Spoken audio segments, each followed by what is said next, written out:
in the background.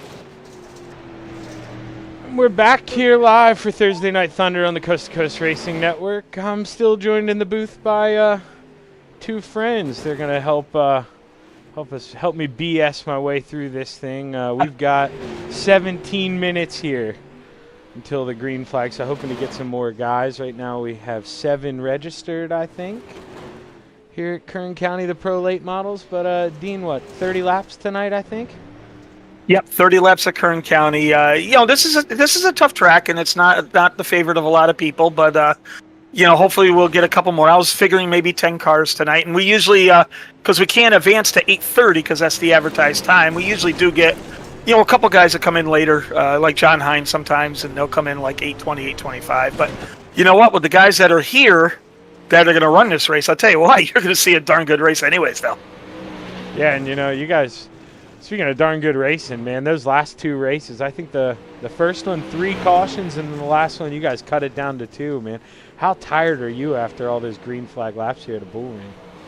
Well, it's not demanding as far as physical. Yeah, now I'm going to sound like a real race car driver here, even though it's a simulation.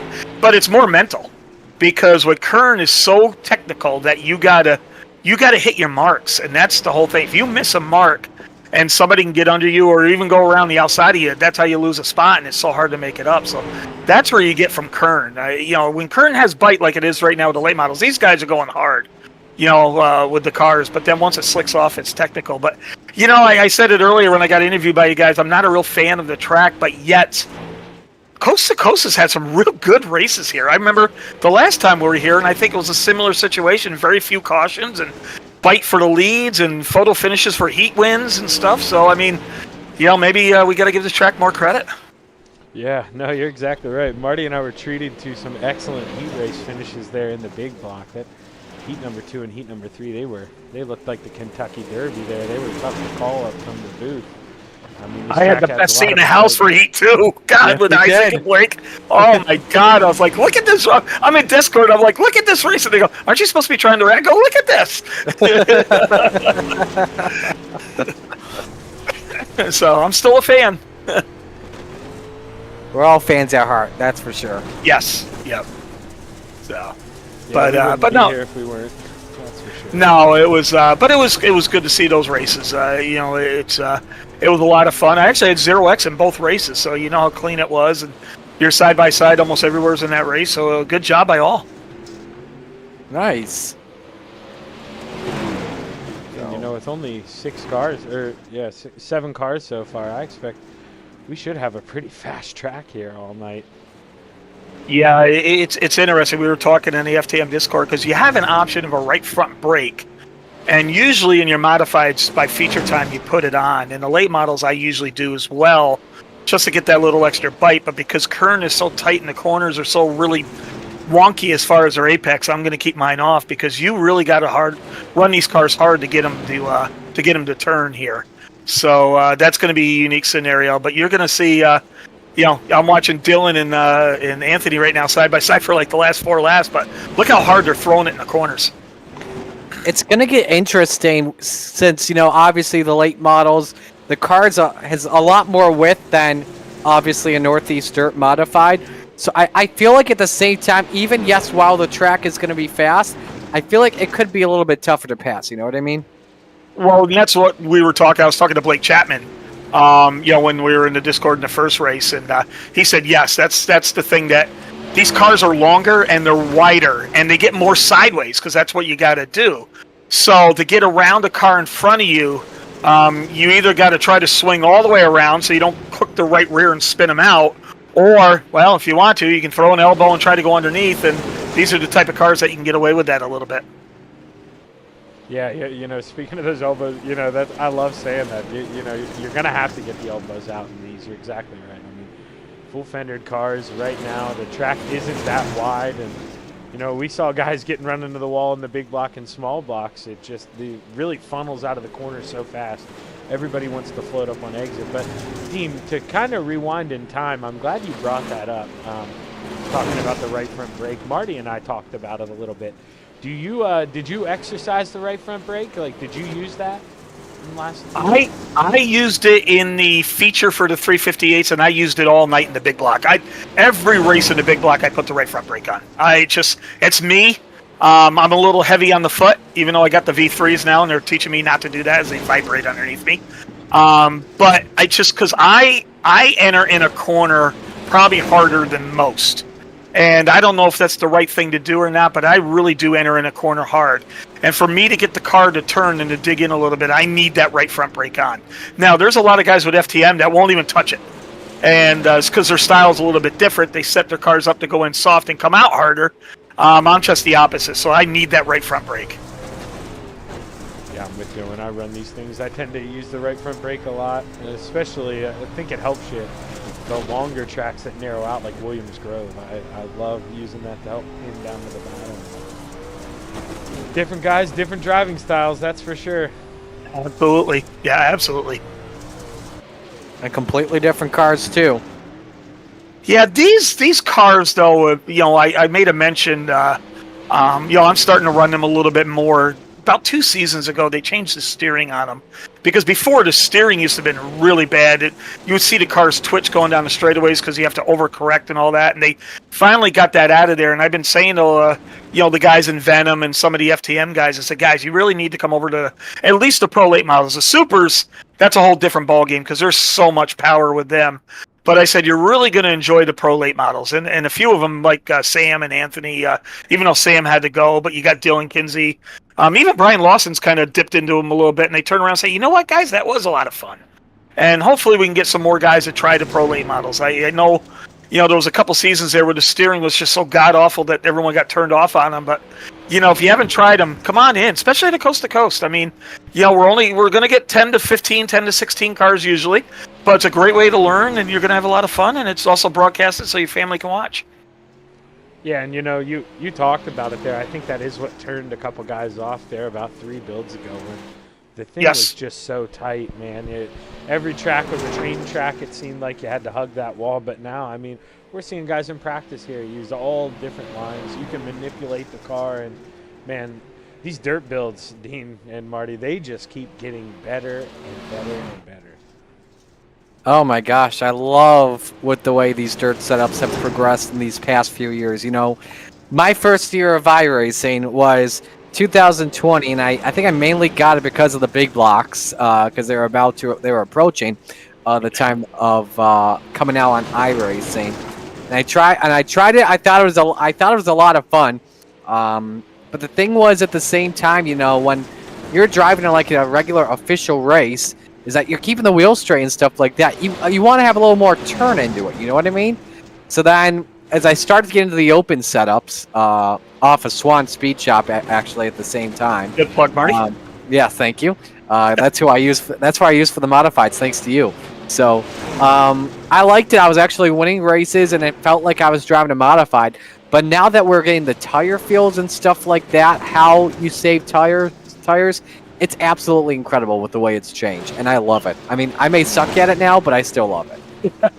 Well, it's funny that you say that because when I first got going, I was always very timid. I ran the bottom a lot and all this and all that. And finally, when I met the guys from Venom and everything, and I started going in their Discord, and Isaac Salas said, Dino, if you want to be good, you got to run the top. You got to get comfortable, and you got to run the top. And I said, you know what? Okay. So there was about a season or so that every race, even if it wasn't the fastest lane, I would just go up and run the top just to get used to it. And I would run it every single race. Well, that worked for about 2 seasons, and then they took all that away. And then they put in tire wear, and then they did this and did that. And I'm like, I'm swearing up a storm and cursing out iRacing and everything else. But you know what? Then I said to take a breath. I said, you know what? This is the way it's going to be, so you got to adapt. Now, I'm glad they got the tops back on some of the tracks where you can run them back up there.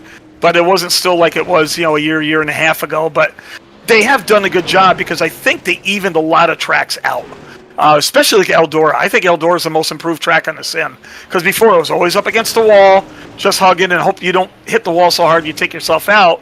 But now Eldora, you can run low, you can run slider, you can run cut down, you can run middle. There's so many grooves at Eldora. And there's a lot of tracks that have actually done that, even Charlotte. Charlotte used to be always up against the wall. You can still do that, but now there's a bottom, and you can do a slider or cut down there too. Yeah, no, Charlotte and Eldora, that's the perfect comparison because two totally different tracks, but man, we've really seen a slider line develop in both turns 3 and 4, or turn 3 and 4 at both tracks that we've seen really, really be successful. And you don't just have to throw that slider line as a pass. We've seen it do quick lap times all by yourself, and it gives you a defense mechanism there as the leader. You don't feel so helpless going through that big turn 3 and 4 at those places.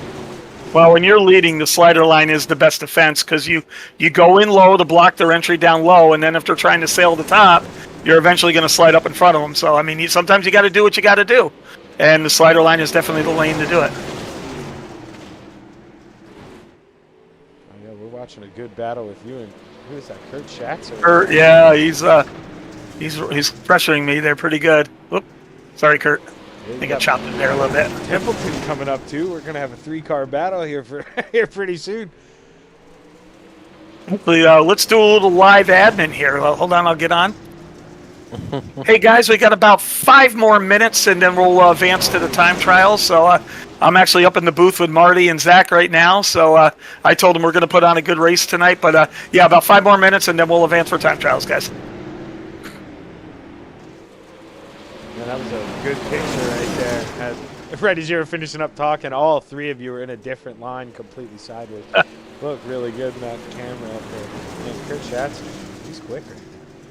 Well, when you come into this race, the 2 favorites are going to be Kurt and Brandon. They've been late model guys. I think they've all been late model champions in Coast to Coast as well.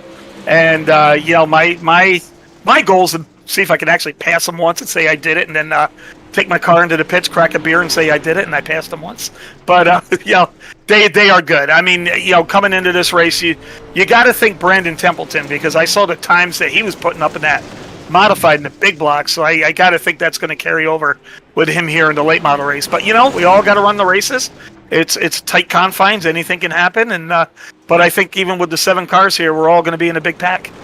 No, and you're kind of playing around, joking a little bit, but I can verify we do take those moral victories, because any time I could finish in front of any Bandy-built driver in a sprint car felt like I just won the race. I didn't care if I finished in 10th place, so I will look for those moral victories for myself any chance I can. Those are kind of the only ones I come by these days. Well, when I finish ahead of Patrick Spangler, because he helps me out a lot, I definitely let him know it. And it is a lot of fun, because those guys, man, those top guys, like, they got no problem with us talking about them now, but man, they bear the pressure so well. Like, you look at guys like Blake Chapman, Patrick Spangler, Steven Goldner, I mean, so many more I could think of. Isaac for the big blocks, for the small blocks and big blocks. Anthony Morano, just so much pressure comes with that. And man, I'm so glad I don't have to deal with that. Yeah, it's, oh, good, Tony.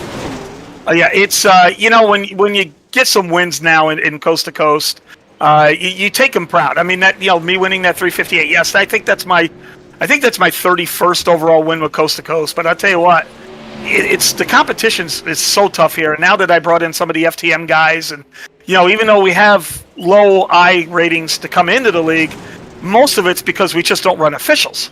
It doesn't mean you don't have a lot of talent. We just don't want to run officials. I mean, my I rating's only 2,500. I haven't run an official race in probably like 8 months. No, a perfect example of that is I get a kick out of every Monday night. I look at Ross Carinta's I rating, and he's got a rookie license.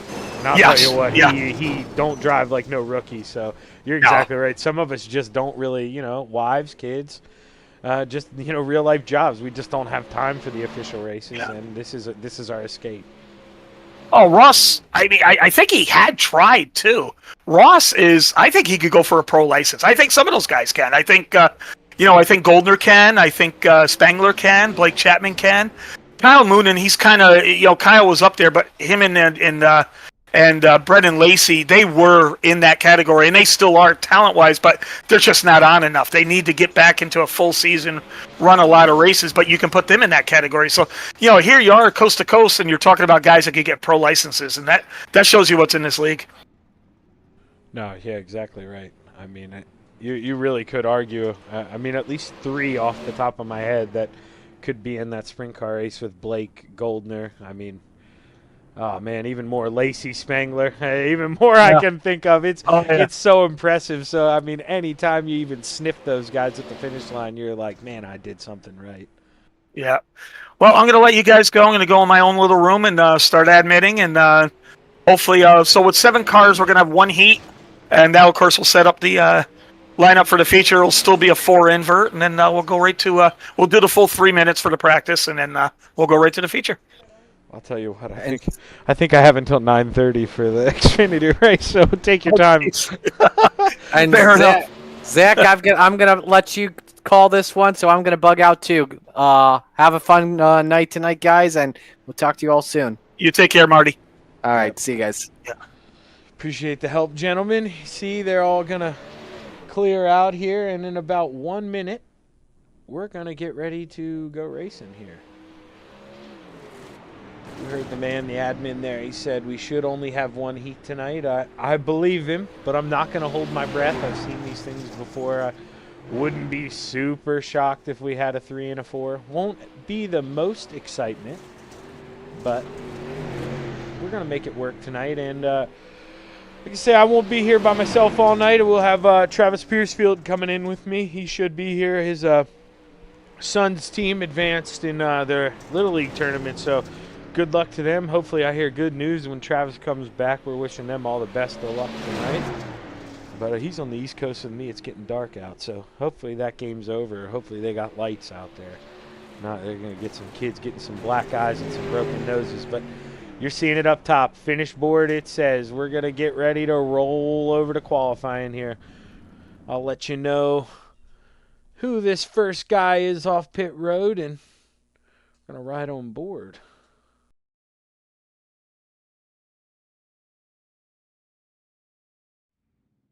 Right now, it looks like the first man pulling out on track is going to be the 31 of Brandon Templeton. And you heard from the man in the 79 himself. He said this was one of the guys to watch. Had a rough turn 3 and 4. Going to try to straighten it out as much as he can to get a good run. But I really do think this first lap is going to be affected. He's not going to be that happy.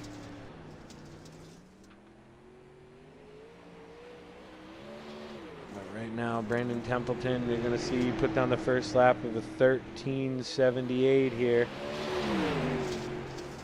We're watching times show up on the bottom. If you see any purple, that's going to be a new quick time. But right now, it's still Brandon Templeton, your fastest car on track. Let's move back to Dean Reynolds. He's on lap number 2. Right now, he's P2. Is he improving right now? Doesn't look like it. A little faster in sector 2, but no, yeah, an overall faster lap. Not going to improve position, but going to stay P2. Kurt Schatzer improved. Going to stay P3, though. And Anthony Morano going to go P4. Let's see, Pat Boyce. He's all finished up here. He's going to come home 6th. And looks like Bob DeGood maybe not here, not making the call. Let's see how long Kurt Schatzer will stay out here and run extra laps. Now that I went on him, he's going to pull off. Yep, that's my luck. So we're just going to sit here and going to watch the scenic view for another 30 seconds. Get a good aerial shot here of Kevin Harvick's Kern Raceway here in California. See the asphalt track in the background as soon as I say that. Camera changes on me too. That's my luck as a broadcaster here, ladies and gentlemen. You're seeing it play out. Maybe our broadcaster will bring us up a new shot, but I highly doubt it here because we only have 3 seconds left in qualifying, so we're going to have to bear with it, ladies and gentlemen. But Brandon Templeton's going to be on the pole. Dean Reynolds, P2, and Dean was right. Dean sets these up. I should have had more faith in the man. We're going to roll off 1 heat here. So let's go ahead. Bring up your starting grid here for your heats. On the pole, we have Anthony Morano in the 32 to his outside. Kurt Schatzer in the 218. Dean Reynolds in the 79 is going to start in P3 into his outside. The pole winner, the 31 of Brandon Templeton. Rolling off in P5 is going to be the 639 of Dylan Kinsey into his outside. And the 41 and rounding out the field tonight is going to be Pat Boyce.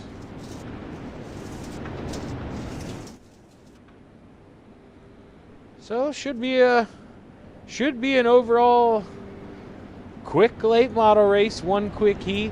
We'll go to warm-ups after this. Quick 3-minute warm-up, and we'll be right back with 30 laps. So make sure you don't go anywhere. If you go to the bathroom, pop it up on your phone. Make sure you stick with us. And if you're out here watching right now, let us know who you're rooting for out in the chat, please. As Anthony Morano is going to go down the backstretch of one final time here. As old Freddie gets ready to wave that green flag as we're ready to play in the clay here at Kern Raceway. The 32's looking to fire, but the 218 of Kurt Schatzer with a better jump on the outside. Going to pinch him down going into turn 1 and 2. Not give him any room. 32's going to make contact. He's going to lose P2. Brandon Templeton to the outside. No yaw in that 31. He's going to give up P2 right back to Anthony Morano. But Kurt Schatzer is your leader here for lap number 1.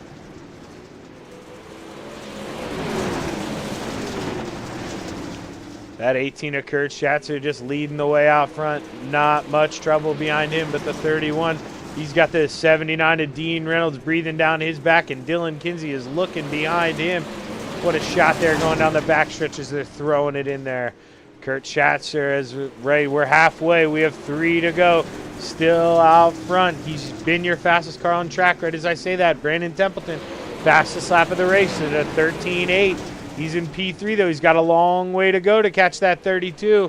Let's look at lap times this time by your leader with the 13.98, Anthony Morano with the 13.84, and Brandon Templeton with the 13.87. So Anthony Morano, the quickest car on track last time by, but white flag is out. Freddie's waving it. They got one more lap to get it done. Doesn't look like anybody's close enough to Kurt Schatzer here.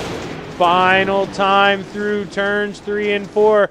Kurt Schatzer's going to be your winner here. He's going to start on the feature, start on the pole in the feature, followed by Anthony Morano, Brandon Templeton, Dean Reynolds, Dylan Kinsey, Pat Boyce, and Bob DeGood with the no call to the grid here. But we'll be right back here. We're going to take a quick break, and we're going to bring you some feature action here at Kevin Harvick's Kern Raceway. Stick around. Don't go anywhere.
We're back here live on the Coast to Coast Racing Network. We have about 15 seconds left here. Warm-ups right now. Brandon Templeton in the 31 is your fastest car on track, followed by Dylan Kinsey, Kurt Schatzer, Anthony Morano, and Dean Reynolds. Pat Boyce did not put in a time here in warm-up, so we've only got 5 guys. But see, should be in for...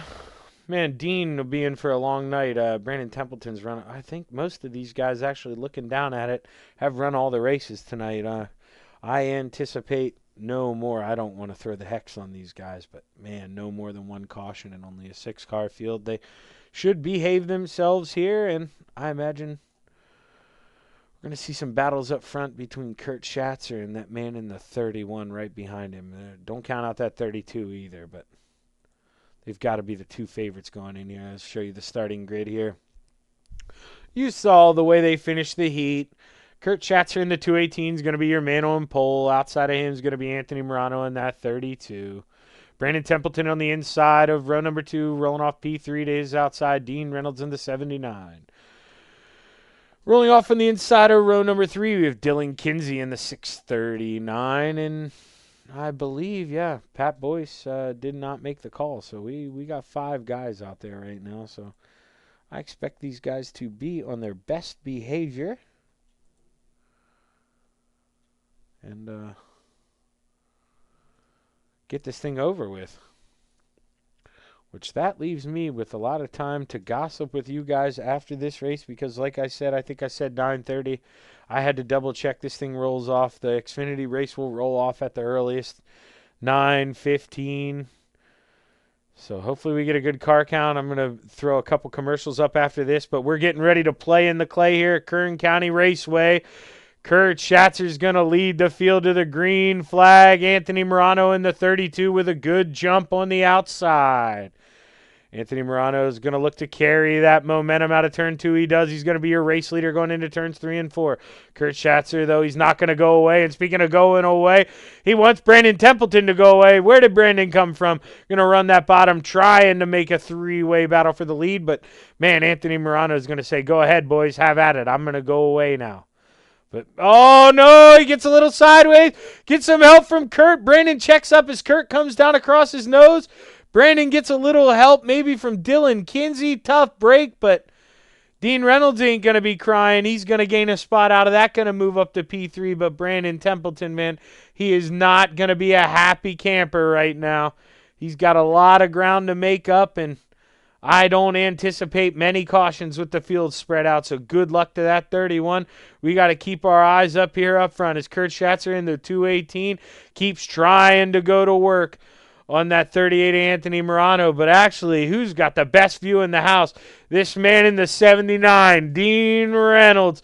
Look at that side-by-side action in front of him coming out of the corner, but Anthony Morano just gets the better run on corner exit, and no help, but man, as soon as look at this, that Brandon Templeton, that 31, he is running these guys down. He is running the you-know-what out of that car right now. Fastest guy on track the last couple times by, except for the last lap, actually. Anthony Morano with a 13.98 last time by, really putting it in. Kurt Schatzer now going to get underneath Anthony. Anthony's been overdriving it a little bit in turns 3 and 4. Kurt's going to peek under. They rub, but live to race another day. Anthony's going to say, go away, 218. But he's not listening. He's right there as we cross the stripe. Kurt Schatzer just can't get the run out of turn 2 that he wants, and Anthony Morano will not go away. He's got that front spot locked down. Definitely, I think he'd admit, not the fastest car on track right now, but taking the preferred line away from that 218. And Dean Reynolds, meanwhile, really starting to run down Kurt Schatzer as Kurt's maybe overdriving a little bit on the bottom. Frustrated he can't get around that 32. Dean Reynolds still carrying that momentum out of 2, trying to get a run on Kurt Schatzer on the high side, but just can't do it. Kurt is so good on the bottom in 3 and 4. We're seeing kind of the opposite of the small block, big block race. We saw the bottom much preferred in 1 and 2, and now Kurt's hooking it up to the point where Anthony Morano is going to go down, shut the door, and try it himself, and Kurt Schatzer maybe has to back out of the throttle a little bit. which allows that 79 of Dean Reynolds to go to work. Just keeps reeling Anthony in. Everybody is. Look at that run from Brandon Templeton. I mean, he has got to within a second of your leader. He was back there almost 2 seconds after that early hiccup from him. Dylan Kinsey not making much ground back here in P5. He's just kind of hanging out. His lap times are not really off pace with the leaders, only half a tenth off. So not sure if he's maybe caught the wall a couple times being aggressive, but he's just lost touch of the lead pack. Kurt Schatzer, though, not going away. We've seen this 15 laps so far. Every lap Kurt is looking. Anthony jumps the cushion, opens the door for Kurt. Maybe a little contact after he came back on. Kurt's going to be able to complete the pass here, and that's all he needs. Now, I believe he was the quicker car, looked to be fast, and now he's got the race right where he wants it. We'll be able to walk away. We'll have to see what he's really got now. Dean Reynolds sets his sights, meanwhile, on that 32. He knows he doesn't have much time. That 31 is all over the back of him. The 32 jumps the cushion again, and he's going to go from first to fourth in a matter of 3 or 4 laps. Tough break for him, but now Dean Reynolds in the 79. Does he have enough time to catch Kurt Schatzer? They're running different lines. Now, as soon as I say that, they run mirror lines in 3 and 4. Dean follows him in that middle line, but going back to 1 and 2, Kurt will run the middle. Dean will go up high. We'll have to see. We'll keep a look on the lap times. Last time by, Kurt Schatzer was a tenth and a half faster. Ran a 14:33. Dean with a 14:5 flat. Let's see what they have this time. 14:34 for Schatzer, 14:36 for Dean, so not able to run him in. Brandon Templeton with a 14:40. I mean, the times these guys are running, this is where they should be. We've gone 21 laps. Green flag here. We've got 9 to go. As a broadcaster, you don't want to caution most of the time, but man, it would be interesting to have to see Kurt defend with that 79 all over him. We're going to go back to the battle for second as the 31's creeping on Dean Reynolds. Caught him by 2.5 tenths that last lap. Dean maybe experimenting a little bit, just not working out for him.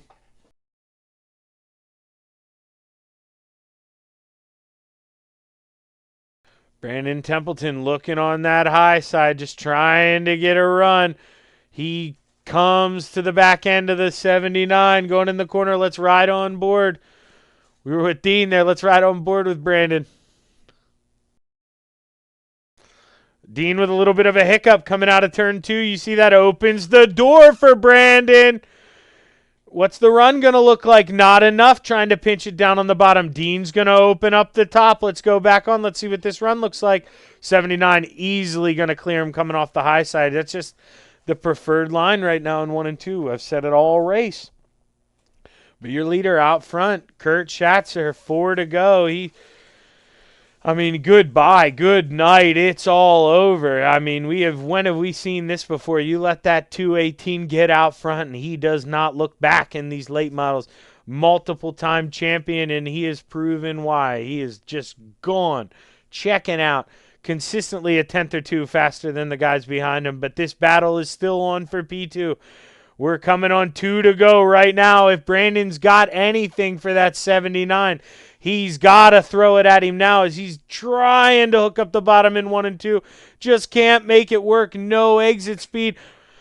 Coming down the front stretch here, they're getting the white flag out front. Kurt Schatzer dominated since he got out front past Anthony Morano, and he just did not look back. He is going to be your feature winner. We're going to go back to the front as Brandon has nothing for Dean Reynolds. Kurt Schatzer, your feature winner tonight, followed by Dean Reynolds in the 79, Brandon Templeton in the 31. Anthony Morano going to come home for, going to be a little bit disappointed. He got in the wall a little bit tonight, maybe cost himself a spot at least the podium. But Anthony Morano, he'll shake that off, come back next week, and your final car running, finishing on the track is going to be that 639 of Dylan Kinsey. Looks like we're getting a... Boy, he's going to give us a full field shot. Look at that. We're going to go ahead and Gonna give these guys a moment here. So I went back a little too far. I don't want to make you guys watch pace laps here, but we'll see if our man who finished P3, Brandon Templeton, can make his way up into the booth. He is here, and I am just a little slow. So let's go ahead and let's get a word with the man. Brandon What's up, Zach? Templeton. You know, I think I just realized something, Brandon. And you guys will get the love to hear my voice. I've made this mistake before. When I went to intermission, I forgot to unmute the audio. So we're going to have no car sounds. We're just going to hear me talking about it. You'll get to see it. My apologies. But, man, hell of a show, Brandon.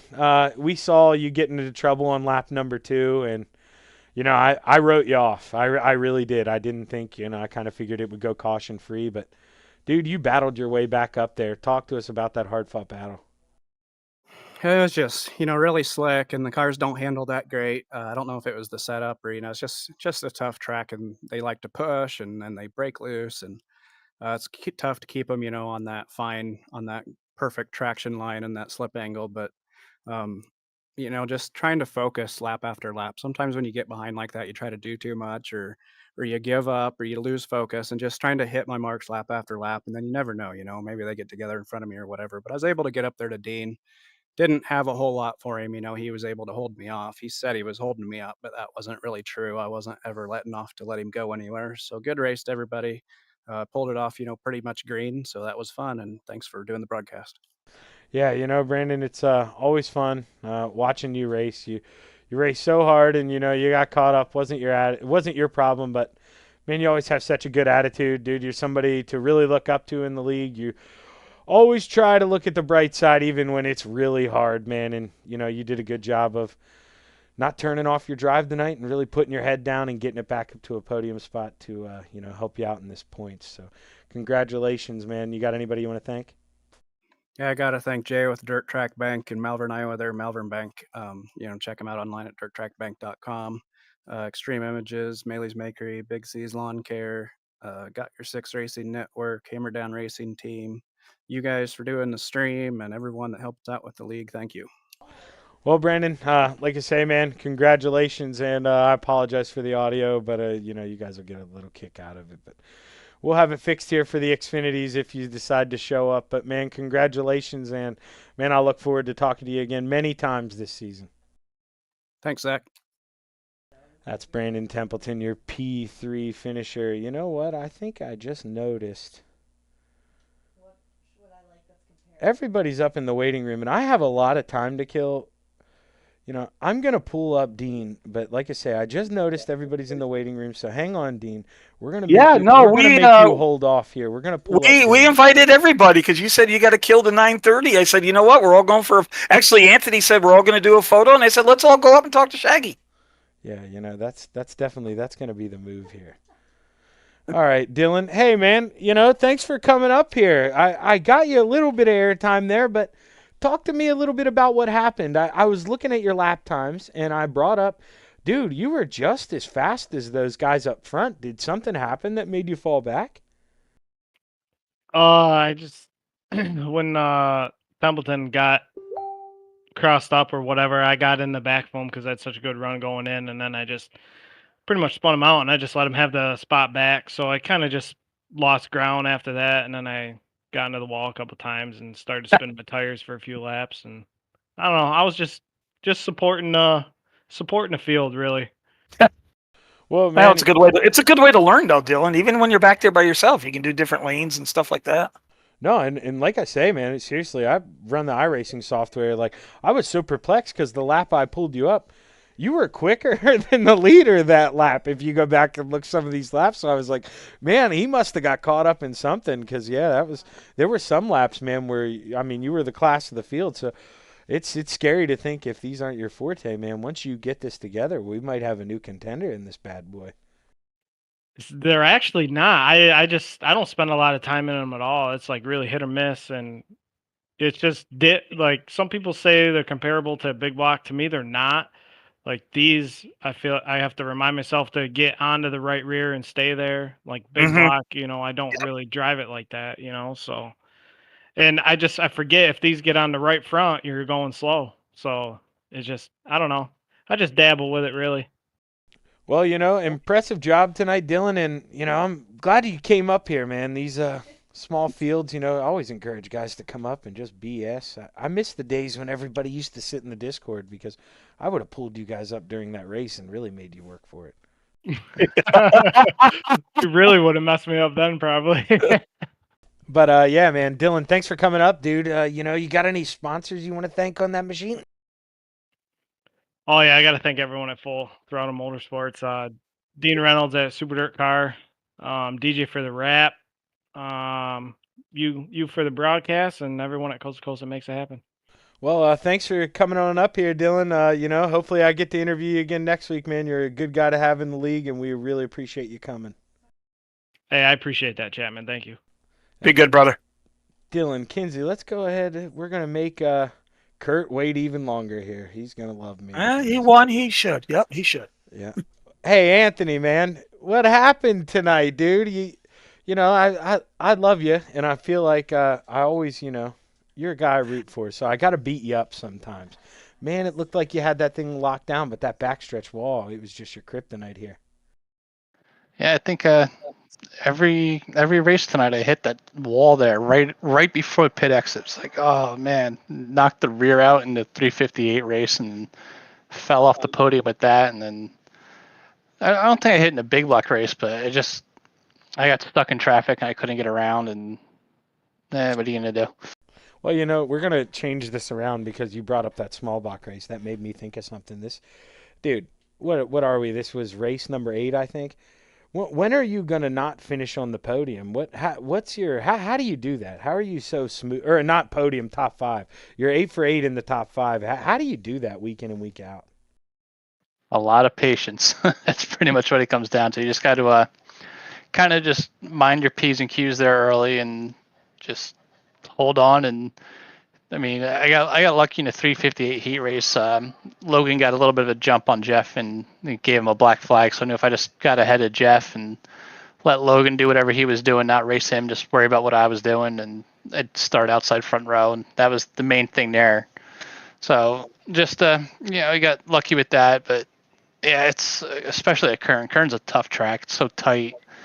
Like I was just talking with Kurt there in the waiting room with the late model there. I was coming down a little bit. I didn't know we were 3 wide coming out of 4 a few laps, but yeah, it gets so tight and just it's a hard track to pass on. It's really not built for bigger cars, basically. So, but it was a lot of fun all night. Just didn't get the finishes we were looking forward to, but at Kern, I'll take what I can get out of it. Yeah, I mean, you said it. Tough racetrack, really hard to get it done, and you did a pretty good job tonight. All in all, you might be kicking yourself a little bit for this last one, but man, you're a model of consistency, and you're definitely someone who I've brought you up earlier, man. You're on my checklist. Any race you're in, if I finish in front of you, that goes in the win column for Zach. You're a good guy to have around, and we really appreciate you raising the level of competition that you do. You and all your FTM teammates, to be honest with you. You guys have kind of taken the league by storm. Yeah, we're definitely working on it. Especially Monday nights is more of our cup of tea there with the open setup 358s. We pride ourselves in our open 358 work, so it's definitely paying off there. But when we get to the fix-ups Thursday nights, I mean, I think it's just me and Dean that come here every week. And when Dylan can, he pops in here and runs with us. But late models, I run them here. That's it. So I'm just pretty much on a wing and a prayer out here with these things. And like UMPs, I started running them last season or 2 seasons ago when we were running them on Sunday nights. And unfortunately, that division kind of dwindled out. But those were a lot of fun to run. So. When we run something different here that we don't run a lot anywhere else, I try to come in here and have fun with them. And we got a pretty good group of guys that run the late models every week, so you can learn. Like Kurt and Brandon, they're super fast in these things. It's just I follow them around and learn and practice and try to see what I can learn and not screw up too bad when we get to the features. Well, yeah, man, I talk about that week in and week out with some of you guys, and I consider you that way in the 350 Open. But Brandon Templeton, Kurt Schatzer, man, you get to follow these guys. It's a free driving lesson. But man, you led the way most of the night tonight. Not much to complain about, like you said. These aren't your forte. Still able to hold on to fourth. Let's. You deserve to read off some sponsors on that thing, man. I got to thank my wife, Sherry, my teammates over at Full Throttle Motorsports. My buddy Dino sitting over here is actually quiet. Dean, I'm surprised you're quiet in Super Dare car. I'm actually hot lapping. I just joined another league with a Pro Late model, so I might as well keep it going. Gotcha. Dean Super Dare car, Logan at High Mom Lens, Gunner at Swan Speed Shop, MDI TV, Expert Installation, DJ Sim Shop. Shaggy, you doing a broadcast for us and everyone behind the scenes at Coast to Coast? Well, Anthony, man, thanks for sticking up here in the booth, helping me extend this broadcast a little bit, save some time. I really appreciate you guys doing that for me, man. Hey, man, no problem. I know it's you got 20 minutes, something like that, till you actually get off the air. So. Yeah, well, you guys got me now 15 till the Xfinity race rolls, and I still have to do Dean and Kurt, so I owe you guys one. I owe you guys a beer, that's for sure. Hey, we know Dina loves to talk, so. Well, yeah, and he said beer. Yeah, he said beer. I mean, that's always a, you got some wings over here too. I'll hang out even longer. Now you're talking my language. But all right, Anthony, congratulations, man. I'm sure I'll talk to you again here in the upcoming weeks for sure. All right, sick. Thanks a lot, man. Yep, that's Anthony Morano. And Dean, now it's finally your turn, man. Kurt, I've got to interview Dean here, but you've been down there by yourself so long that I at least want you to listen and know what's going on here. And let's show him that we all like Kurt. Let's bring him up. Yeah, he's the Superman. I was wondering. I thought about jumping in. He's the Superman. Yeah, what's going on in the conversation? I'd pulled Dean up, and then when I pulled Dean up, I realized, man, 5th place is there, 4th place is there. Whoops, I should have done them first. I didn't see them all come up. But, dude, Dean, man, now that I got both of you guys, did you think there was a chance at all once you got by Anthony after he got in the wall that you could run down that man out front? There was about 3 or 4 laps in the middle of the race where I actually did have a faster time, and it was because I was running that top in 1 and 2. And it was working for me, but then it started equalizing, and then it started going away, and then I started fishing around, then I started losing my momentum. Then I was all over the place, and poor Brandon must have thought I was trying to block him, but I was just trying to hang on. But for a brief shining moment for 3 laps, I thought maybe. Then reality set in. Yeah, that man out front, man, Kurt Schatzer. Once Anthony got in the wall and he could just set the sails out, man, he's a tough guy to beat. Like Anthony was talking about, man, you get behind him and you can just learn so much. Did you pick that brain at all tonight? Did you figure anything out being behind him? Well, my biggest problem was I was trying not to get that 4-wheel push like I did in the start of the heat, and then I got in the feature. So, I want to say yes, I'm trying to learn by watching guys run, but man, I'm just trying to hang on. And but I am feeling, like I said, I am feeling comfortable with these cars, and it's we're getting a little bit of speed, and hopefully one of these days I can actually maybe hold off Kurt and Brandon to maybe get a finish. But it was still fun. But it was more hanging on than anything else than me trying to be smart and trying to do things. Yeah, you said that at the perfect time because I've got you on the broadcast. That was when you hung it up there. 1 and 2, you really were hanging on. You got up there almost in the wall, man. But, congratulations. You held on to it. You held off a charging Brandon, and you were able to hold on to second, man. So congratulations. You got anybody you want to thank? Well, I got to thank the guys from FTM, of course. Always got to thank them, even though it's pro late models, but you can see we got some of the FTM guys here. We're dabbing into them a little bit, but always got to thank them. Got to thank the guys at Venom, for allowing me in their Discord when we do run the modified stuff and everything else. Staggy, thanks for doing the Discord. Hopefully we did put on a good race for you, even though there was only 5 of us. But you know what? Anthony came up and said, "Hey, let's put all 5 in the photo," and I said that's a great idea. And then we said, let's all go up talk to Shaggy because he's got the 9:30 to do his deal. And but got to thank Coast to Coast as well for giving us a place to race, and it was still a lot of fun. I think you'll see more Pro Late models next week. It's just like I talked to Blake Chapman. He says, Pro Late models and Kern's just not my cup of tea. And I get it. So, but still fun. Yeah, if you're not running Yeah. points, it's a tough track to want to commit yourself to for these bad boys. That's for sure. And well, I told Yeah. Brandon right away I was embarrassed that you guys probably didn't hear me. You know, when you go back and watch this race, you guys will get to hear my lovely voice. But guess who forgot to unmute the desktop audio when they came back from warm-ups? This guy did. So you don't get to hear the roars of the motor during the race. You just get to hear me talk. But congratulations on that P2, Dean. And, man, I heard you joined another session. So good luck in that bad boy.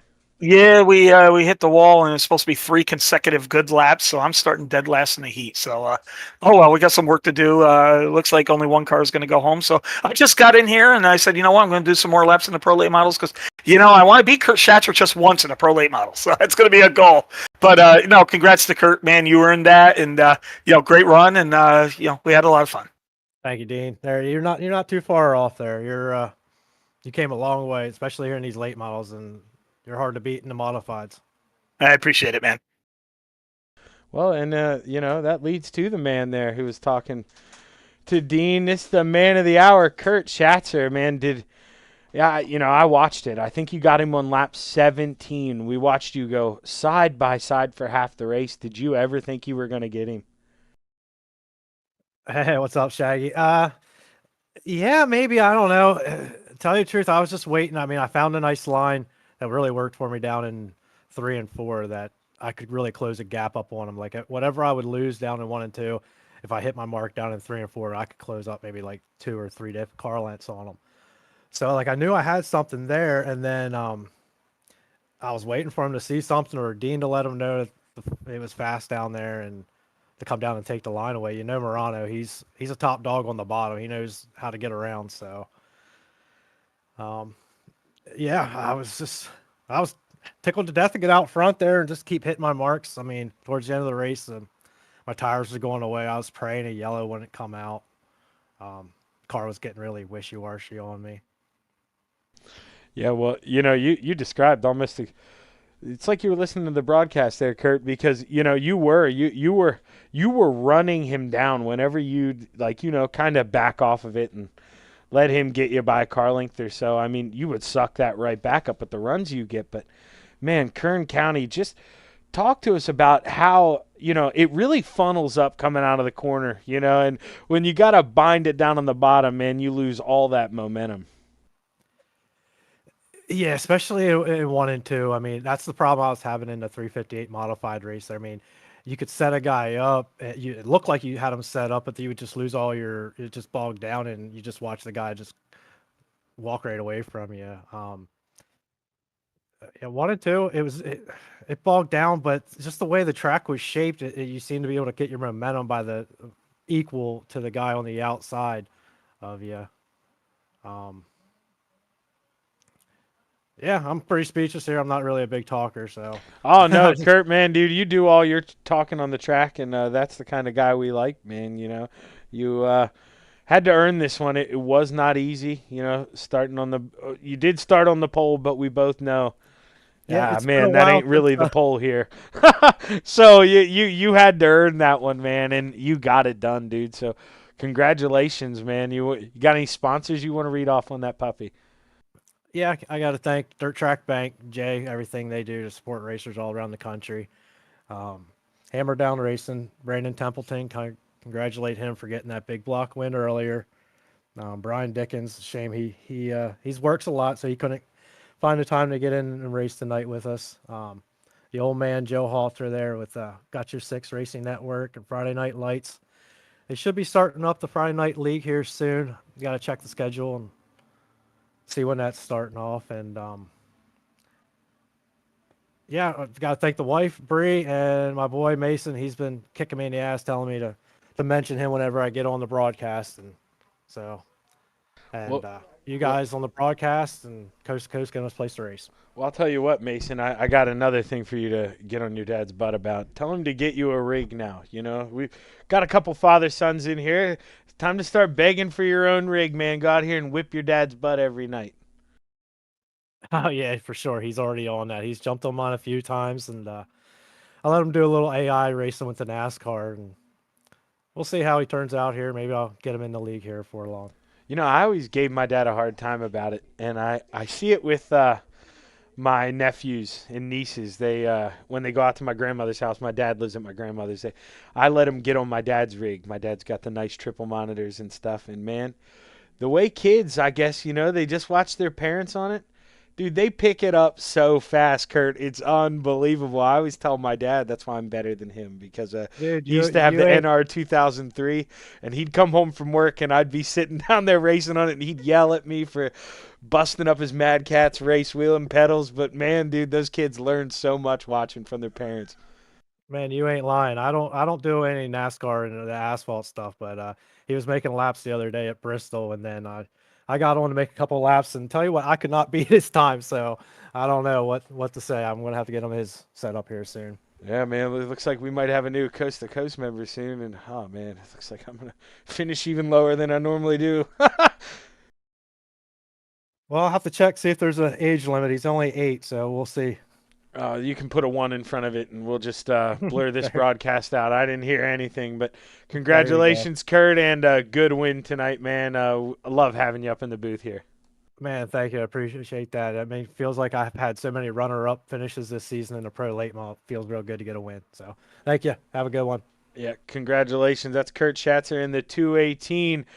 Your pro late model feature winner, and, small field tonight, but we watched it happen. He had to earn that. 15 laps side by side with Anthony Morano, and man, he is not an easy guy to pass, but he put the pressure on him, forced him in the wall.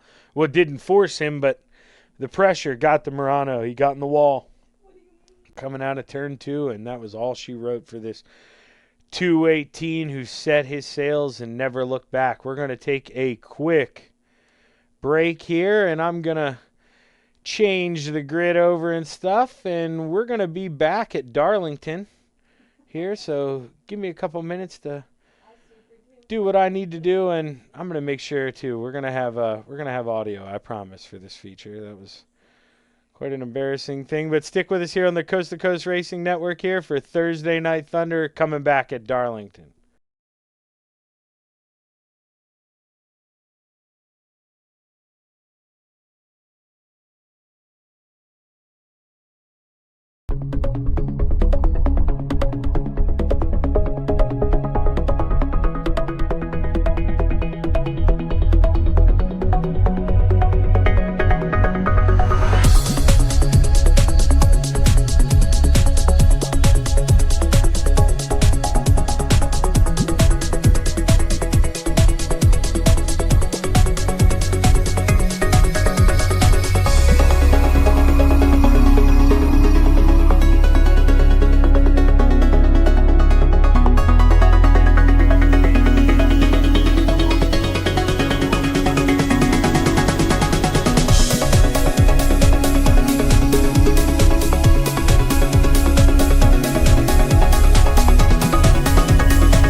It's time for another edition of Iracing Trackside, powered by Bob Johnson Auto Group on Rock Sports Network. Gets on the champion, trying to be a bit of a hiatus. So let's get.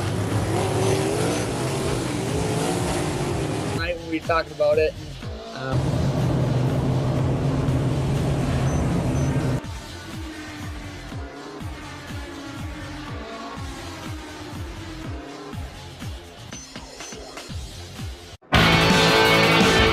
Well, good evening, everybody. Welcome to our weekly race chat. Adam Ross and Clinton Jeffrey are live and interactive every Tuesday night. Rivals Race Chat is your home for race discussion, debate, news, interviews, and more. They'll even take your questions and comments live on the air and talk to some of the newsmakers each week. Tune in every Tuesday night at 8 p.m. on GeForce TV.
And we're back live on the Coast to Coast Racing Network here on Thursday Night Thunder. We're at Darlington here, South Carolina. And you know, this track is famous for that Darlington stripe. They call it the Lady in Black. And if you notice, the walls don't start out black, but by the end of the race, ladies and gentlemen, she's wearing black. We'll see cars wearing down this wall, trying to widen out the track. They've been trying to do it for years here, especially on corner exit. This thing's just going to funnel up on you. And, you know, we don't have a large field here. We've only got 12 cars. I expect green flag runs. Green flag runs mean upset tires. And especially, we're watching Terry Landis right now. Boy, his tires are going to be mad at him if he does that early on a run. You do not want to have those things screeching and screaming. Let's go. Preston Cramner is repping the Rainbow Warrior scheme. I haven't noticed him in this. He may have been in this earlier this season. If you have, Preston, my apologies. Beautiful paint scheme. I love that thing. Looks good out there. Was definitely not brought up to be a Jeff Gordon fan by any means, but I always kind of rebelled. I'm currently right now wearing a tie-dye shirt. I've always loved the vibrant colors, so you can imagine the names I got called saying Jeff Gordon was had a cool car growing up as a kid. That was not a popular opinion in the 90s. I can tell you that Now Jeffrey Kemper pulling out, and right as I click on Jeffrey Kemper, we're going to go to qualifying. So let's keep an eye on who pulls out of the track first. Looking like Devo Donovan Ross. Let's take a look. He's going slow. Anybody pull out quicker than him? Nope, he's still the lead car on track right now, so we're going to keep an eye on Devo here. So you should have qualifying times up. Keep an eye on the bottom of your screen. You'll see times pop up as guys go by. Green will be their fastest lap. Purple will be fastest out of everyone on the track. So guys get a little better view of that than I do. I see it in a real small screen. So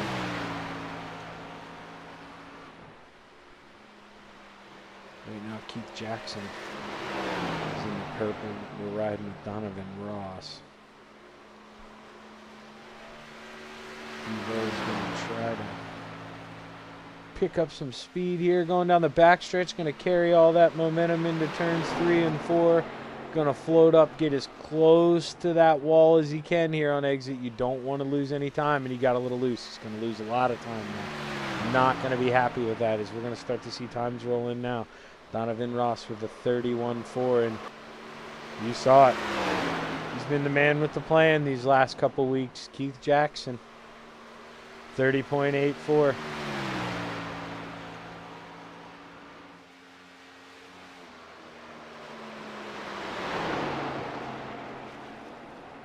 Can he get faster this time by? He did run purple first sector. Let's see if he improves on the second lap. And he does, 30.69. He's in his own area code, ladies and gentlemen. Gordon Spain right now putting a lap out.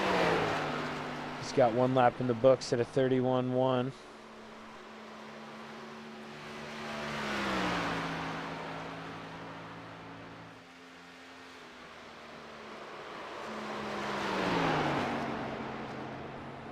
You're seeing other times roll in. They're slower. Gordon Spain slower through the first sector here, as you see in the yellow. Not going to improve this lap, I do not believe. And no, he's not going to improve. Dan McLaren is going to bump up to P3 with a 31.0. Cullen Johnston, he snuck up on us. He's going to take over P2. Let's see, Jeffrey Kemper's out here on the track. He went out a little late. This is his first lap.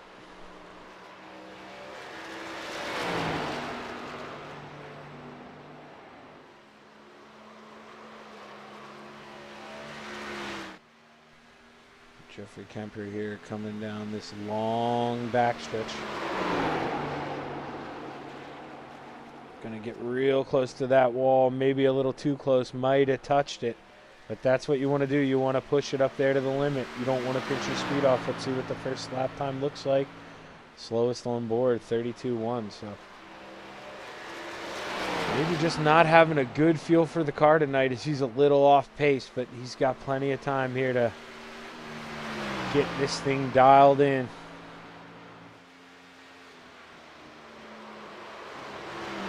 He is faster through his sector time in the first sector. Let's see if he can improve in the second sector, and he did. He's going to run a 31.5. Is going to move him up to P6. He's not going to be overly excited with that, but he's not going to be as disappointed as he was. You know, it's still got some time to catch up to our leader here, but right now, going to start right smack dab middle of the pack. I believe we got 12 cars registered, and it's going to roll off 6th. So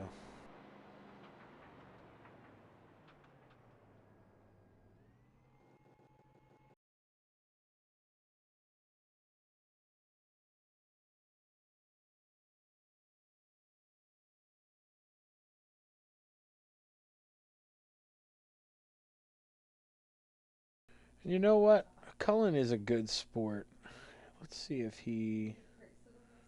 I say that, and then I don't see him in a Discord right now. So I would have pulled him up. Actually, let's go ahead. Let's do something real quick.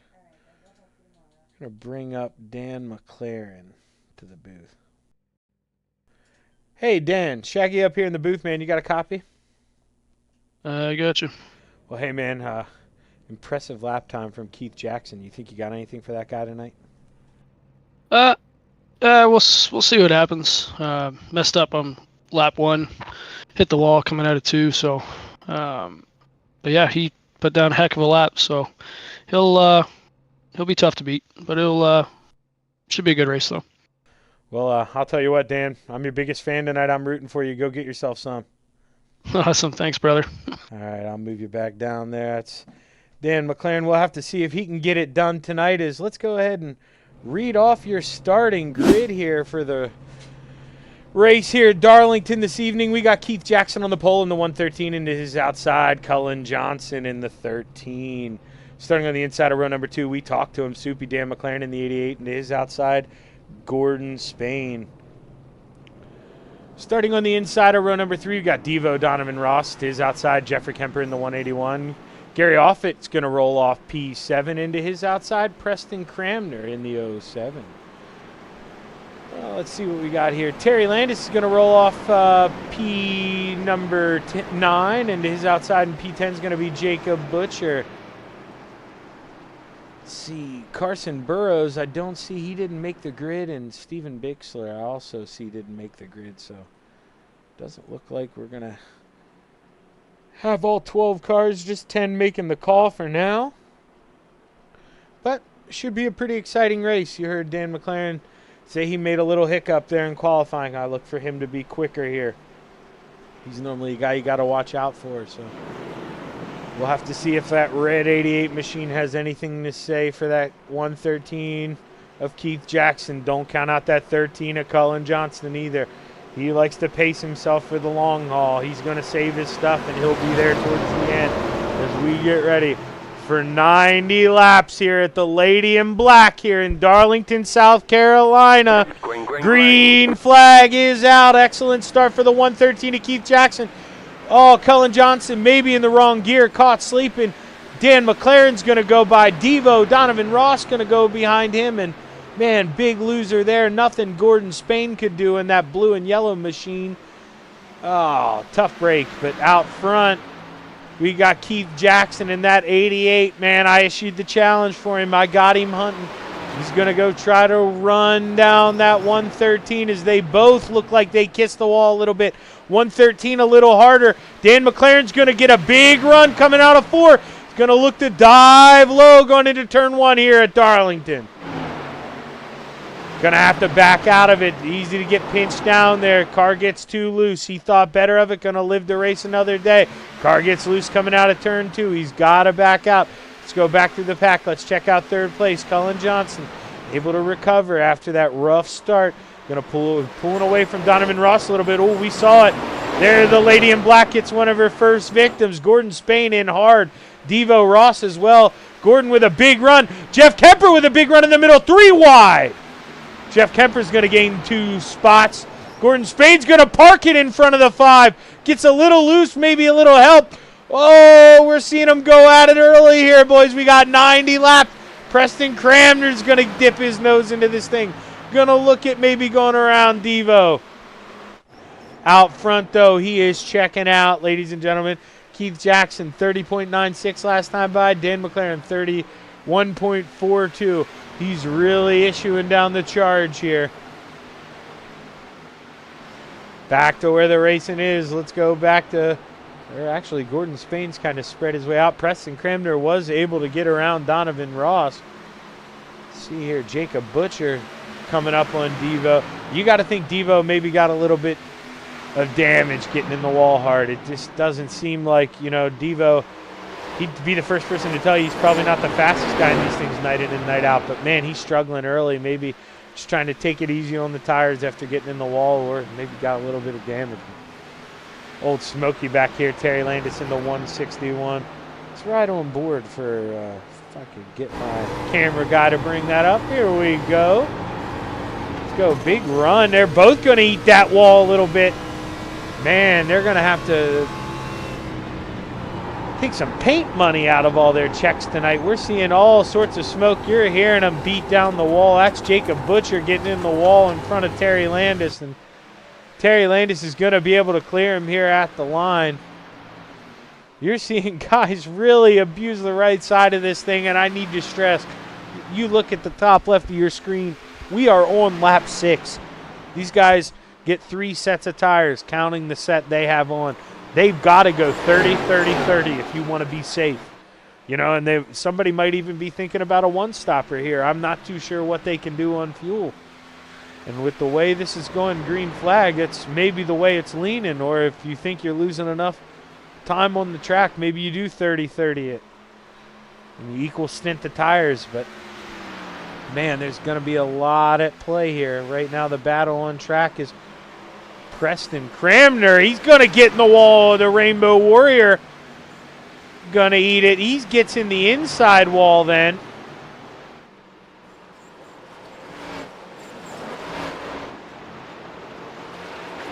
Tough break for Preston as they're still riding on.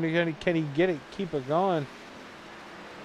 He does. Looked like it maybe was going to wreck there for a second. But tough how he got into that inside wall. I'm not too sure what caused that to happen. But oh, Terry Landis.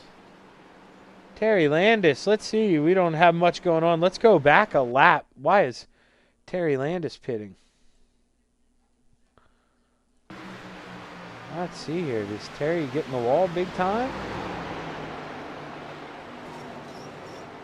So he gets in the wall in 1 and 2. That didn't look too bad.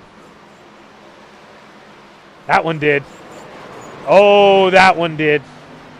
Yep, that one's going to make you pit every time. And, you know, tough break for Terry. It's long pit road here, and he's going to have a long uphill battle to come back. Dan McLaren right now keeping pace with your leader, Keith Jackson, running about the same lap times. But Keith was able to build that gap up to almost 9/10 of a second. Dan's just got to make sure he does enough to stay in that rearview mirror. Needs to keep him worried about what he's doing. As you see there, Keith gets in the wall a little bit. Not enough to really lose momentum as he still actually even continues to gap Dan McLaren. So Dan might be fighting a little bit of right front tire wear issue. If he's losing a lot of speed coming off the corners, might not be able to get in the gas as early as Keith Jackson. And, you know, you're seeing Keith Jackson willing to sacrifice that right rear for a little extra speed now. Got it in the wall a couple times, but right now, let's see. What's our closest battle on track? Is this battle we're seeing right now? Jacob Butcher is about a second off of Gordon Spain, so about the same battle back there. Let's go take a look at that. Let's see if Jacob's up 3 spots right now. Currently your hard charger.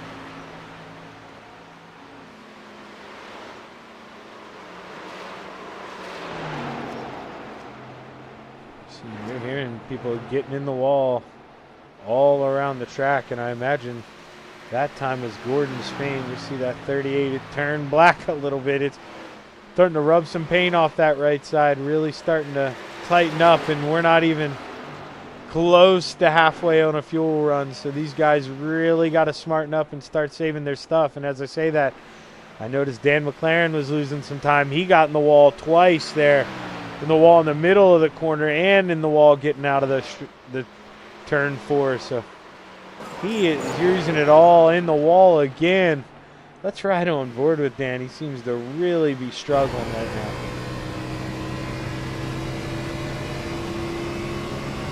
You see the leader's more than doubled that gap. Got it out to over 1.5 seconds now as Dan McLaren. You can just hear the tires squealing. Really having to give it a lot of wheel to get that thing to turn. And then when it finally catches, you hear the rear end snap. It's, you know, that's what we drivers like to call push loose.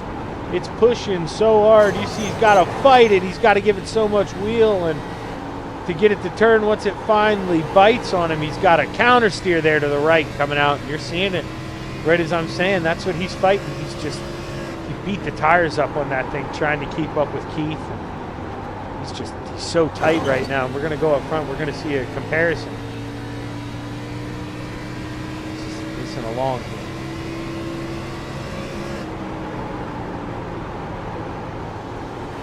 You hear it. It's just not squealing in the middle of the corner. And you see he's already turning right. he's just got that thing set up. It's the way he's either got a lot of rear brake dialed in it, trying to get the car to turn with rear brake, and it's just, I mean, they're two totally different cars, and you know, we all got to remember, yeah, okay, normal Xfinity races, you're going to see guys do different things, okay, on a Saturday in real life, but we're fixed setup here. These guys should, you know, be driving the cars similarly. I mean, the cars are set up to do one thing. You got to find that thing that the car is good at doing, because you can't really tweak on anything except rear brake. And that's where I said Keith Jackson. That thing gets a little loose on him in the middle of the corner. He's probably got a lot of rear brake dialed up in that thing. Gives it a little bit of a jab in the center of the corner. I wish I could get his throttle readings. And it just sets it up. It just turns it sideways. And it makes the rear tires with the brakes do a lot of the work in the corner. Whereas Dan, you could just hear that thing screaming, just really cranking it in there. You know, driving it old school dirt track style, just as much wheel as you can, like feeling like there's no power steering in it. And certain tracks call for certain different ways of driving, and this is one of those ones that you can, it's not cheating by any means, but you can help yourself out, you know, by dialing yourself a little bit of rear brake. Seeing Jeffrey Kemper, this is the closest battle on track now. He is reeling in. Cullen Johnston caught him 0.3 of a second last lap. Man, I'm jinxing everybody. Then I get my teammate Jeff Kemper in the wall here. Let's go on board. See if he can straighten this thing out. Let's give you a little bit of, show you how fast we're going around here. Right now, Jeff Kemper, this is diving off into turn 4. See, getting up on almost the 160s. And boy, he didn't get it wound up in time, but see, sometimes that wall help you turn a little bit. Hopefully they put a little bit of extra padding in that right front, some extra styrofoam cushion that blow, because you hitting the wall doing 140, these things don't want to hold up. And man, these guys, they got a long way to go before they even think about pitting. And man, out front, hey, now Keith Jackson, goodbye, own area code 4.5 seconds over Dan McLaren in P2 right now.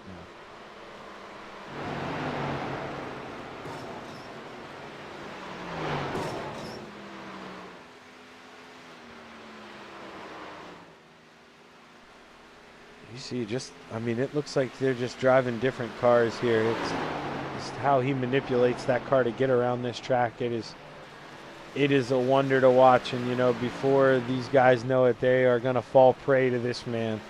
You see, he's coming up on lap traffic already. We see he lapped the 161 of Terry Landis, but that's kind of expected after Terry had to pit after getting in the wall. And, you know, these guys, they don't expect lap 21 to look in that rearview mirror and see that man coming. He is screaming like a bat out of you-know-where.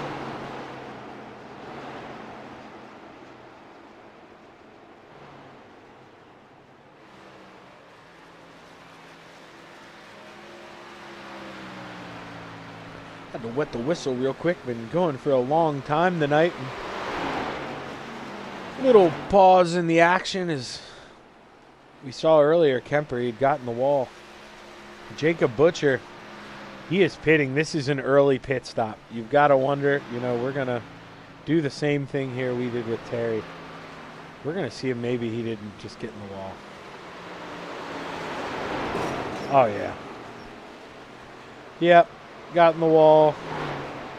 And, you know, these guys, they're only going to be madder at themselves at the end of this race. They're just going to be longer and longer. They got to go on that final set of tires. That is not the move you want to make. But right at this 30 lap mark, if they think they can't one-stop this, you're going to see guys like Dan McLaren. He has second place locked up. He has a 9-second gap over Cullen Johnston, slowly increasing every lap. He's got to think about maybe making a move here, you know, thinking about the undercut like they do in F1. We see him now getting in the wall. Just the car is struggling. He's been stuck in the wall there, you know. Almost did the Ross Chastain. He got out of it a little bit. Oh, there he is doing the Ross Chastain as we see it. Driving it in real hard. you got to wonder if maybe he did it there. He's thinking about pitting soon, doesn't really care if he tears the stuff up, but this is a little early to pit, so got to wonder what's going through the head of that 88.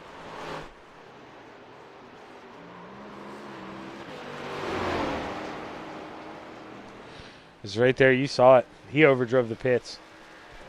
You could see him get loose in the middle of the corner. We're going to see that 88 pit next time by, and he lost a lot of time there. He going to try to gain some time back there, getting in the wall again, and you're going to have to see him commit a little earlier this time. I believe we're going to see that 88 down pit road this time by.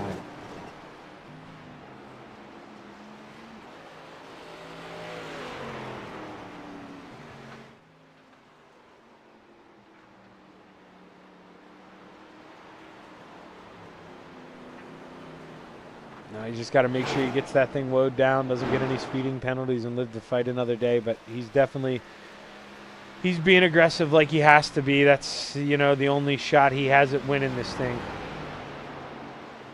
Cullen Johnson, he's going to inherit second place now.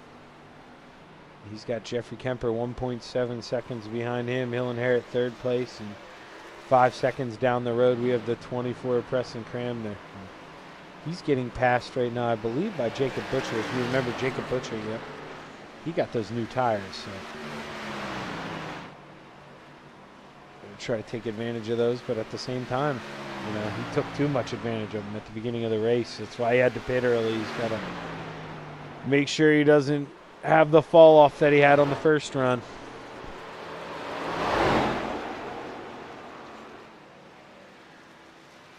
Jeffrey Kemper looks like he's pulling in the pits a little early than I would have liked him to pit. If I'm down there talking to him, I'm telling him to hold on a little bit. You know, you got yourself in a pretty good spot.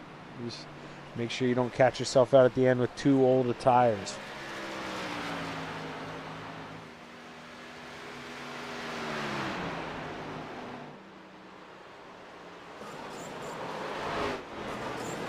Out front.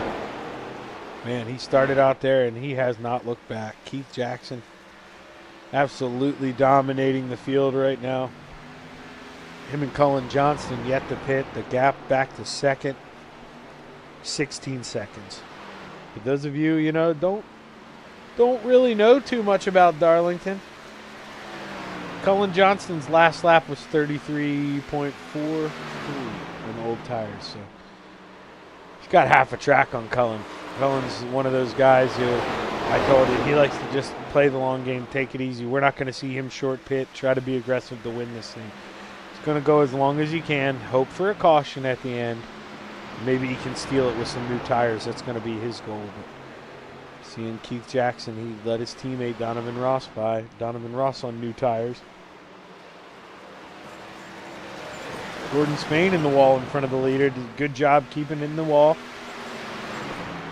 And that's P4 getting lapped there, so quite the story, Keith Jackson. There's a substantial possibility that he's the only car on the lead lap at the end of this thing tonight, depending on what his strategy is. If he thinks he can one-stop it,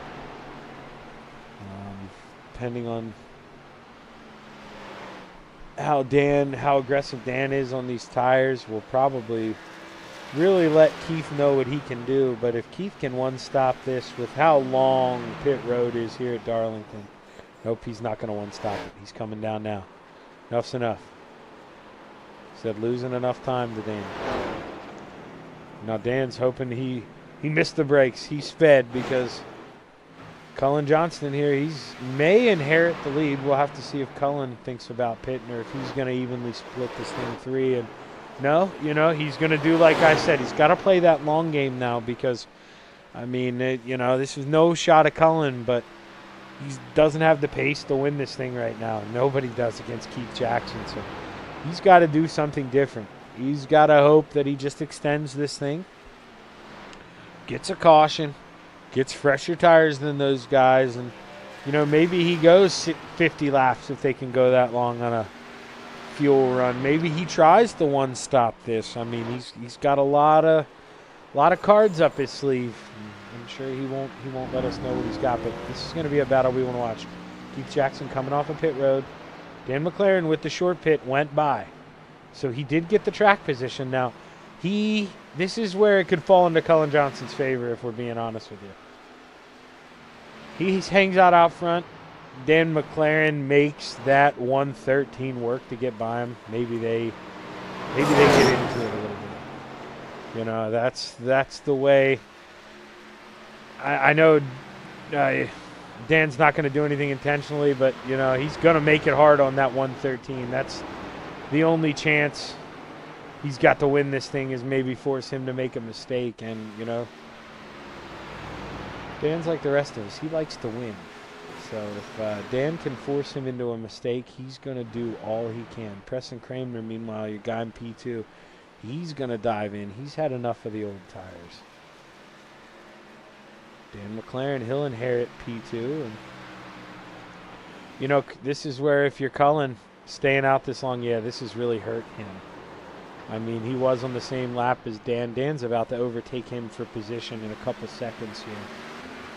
About 15 seconds behind. Cullen probably going to be close to going a lap down here on this long pit road, but I don't know. Maybe not a lap down, but man, he's definitely going to have lost some time. You see Dan's going to pass him now before he even pulls in that pit stall. And, you know, once he pulls in that pit stall, he's got a 14-second pit stop here. Going to get 4 tires and fuel, I'd imagine. So he's going to keep an eye out here on Soupy. Dan McLaren, this is going to have to put up a fight as long as he can. He's on the old tires. It looks like he's really struggling right now. I just don't know if he's going to have anything for Keith. Last time by, Keith ran the fastest lap of the race at 30.8. Soupy ran a 31.6, so quite the difference in speeds right now.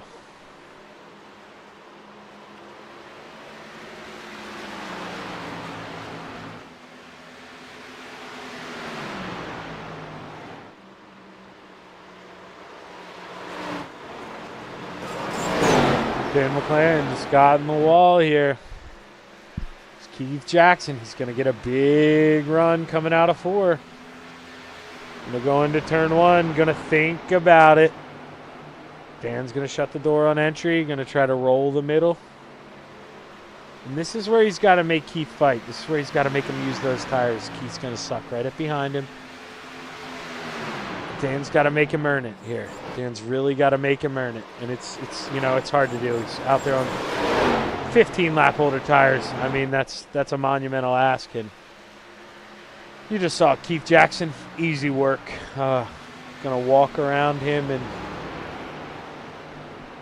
this is where, if you're Dan McLaren, you have 22 more laps on this set of tires if you want to go 30 at the end, and you're just wondering, man, did I maybe get in over my head, drive a little frustrated, pit too early, and you know, sometimes you got to sacrifice that first stint to make sure you're good at the end, because we tend to get a caution every now and then, and man, he kind of lost that one there.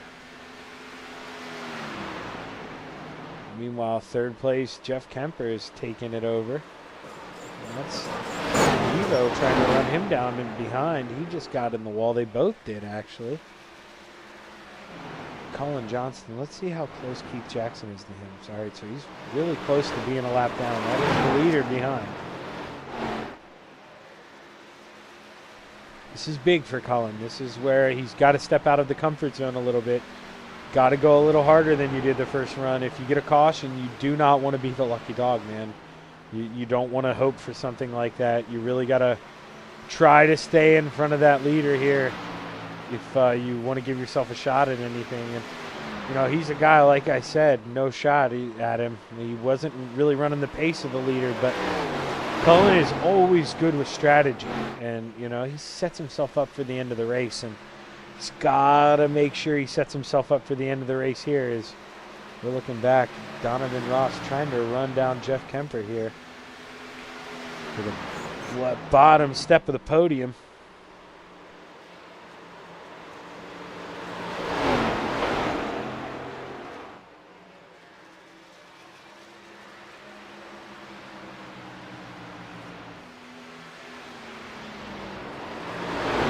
Jackson, he's got the gap to P2 already up to 2.4 seconds. So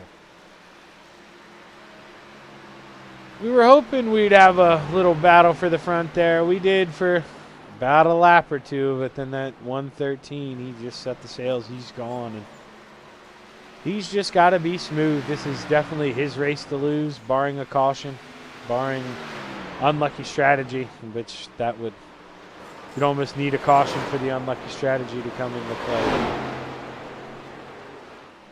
Just got to keep on keeping on.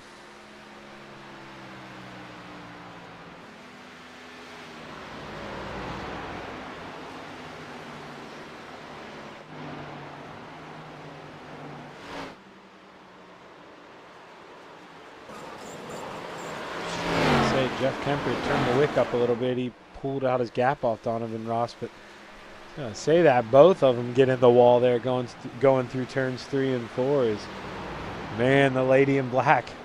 You're seeing all the black marks there show up. Is this a perfect angle of it? We saw that was white at the start of this race, and we don't have a lot of cars out here. They are beating this thing up tonight. Seeing it's real easy to catch yourself into the wall, and seeing Jeff Kemper, he got in the wall. He said, "Give me an A." Like, and he got in the A there at Darlington. Now we'll have to see if he can get the R next time around.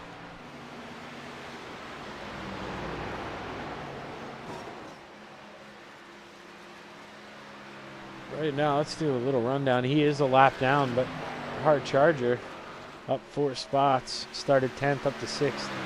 Jacob Butcher, he's running in the P6 position. Behind him, Preston Kramer in the 07. We saw him. He got in the wall early on, had to pit, probably used that quick repair. Probably didn't waste a set of tires, so he's, probably still out there struggling on a little bit of tires. But can't waste them that early. Got to try to live for the end of the race. And, ooh, man, the Rainbow Warrior going to get in the fence there a little bit, back in the fence. Just sucks you right back in. You bounces yourself out. You want to correct the steering wheel, and just pulls you right back up. It's tough to stay out of it.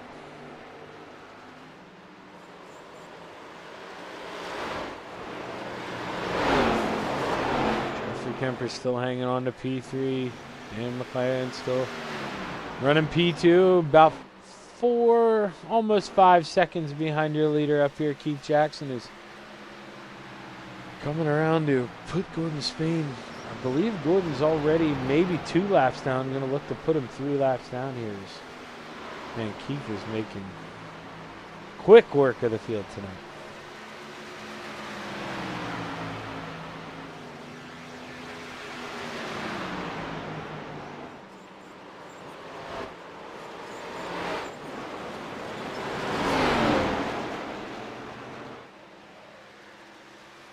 Right now, Keith Jackson, though, all out front by himself. And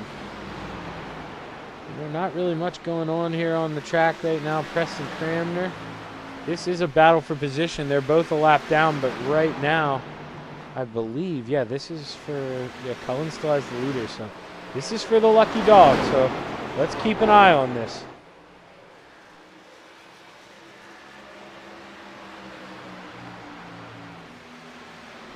Preston Cranmer, that Rainbow Warrior machine, going to go by his teammate. His teammate made it pretty easy. Got in the wall a little bit there. Jacob Butcher. And I believe they're teammates. Maybe they aren't, but I will go out on a limb, say they are. Preston's going to be the new lucky dog. And now Jeff Kemper looks to go by Jacob Butcher.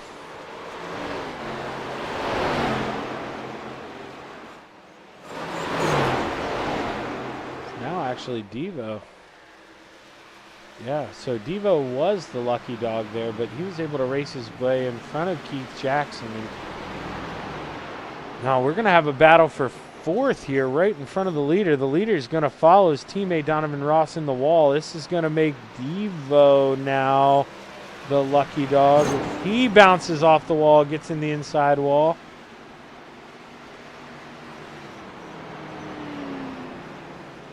He may have to pit. Probably a lot of damage on that 05.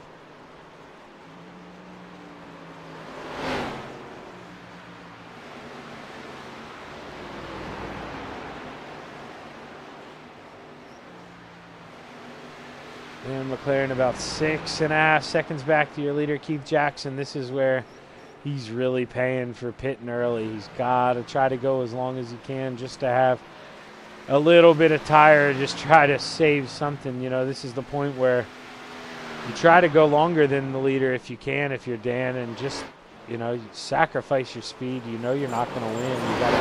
You gotta hope that a caution bunches everybody up and you got fresher tires than Keith at the end. So just got to try to extend this as long as you can. Cullen Johnston, though, you're seeing he starting to feel the flame behind him. The leader is coming. I mean, he's be lapping P4 here. Cullen's going to let him go by. Maybe hurts himself, gets in the wall. It's going to be the lucky dog now, though. He's got to hope that Keith Jackson doesn't run down Jeff Kemper. Jeff Kemper won the final step of the podium. He's got, let's see, he's got him, we saw it there, not a big gap, so he's going to have to get rolling. He's currently at almost 30 seconds behind the leader, 29.7. So told you earlier, they're running around 33 second lap times right now. So he's got about a 3-second gap. He's getting to the point he can see them coming in his mirror. So time to go, Jeff.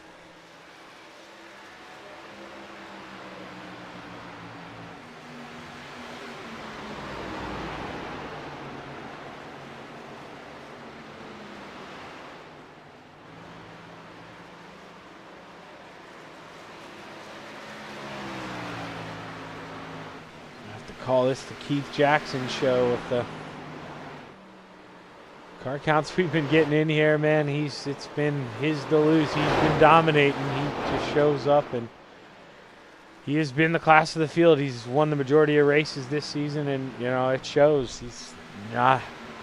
You know, I kind of think of him almost when Bob Light gets in that GT3 car with us. It's if you can hang with this guy, you're doing something right. He's kind of a class above the field right now. You've seen him extend that lead to almost 8 seconds here with 45 laps to go, or 35 laps to go, excuse me.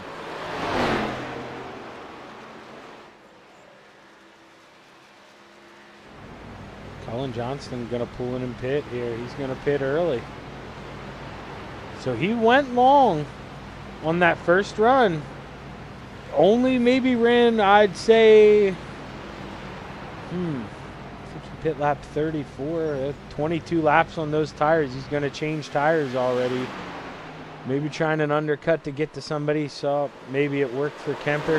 Kemper got by him, and now he's going to try it. He had to do something. He went a lap down. He's not the lucky dog anymore. If a caution would come out, just got inherited by Preston. Preston's up to P4, so. Awkward time to pit if you're Cullen Johnston.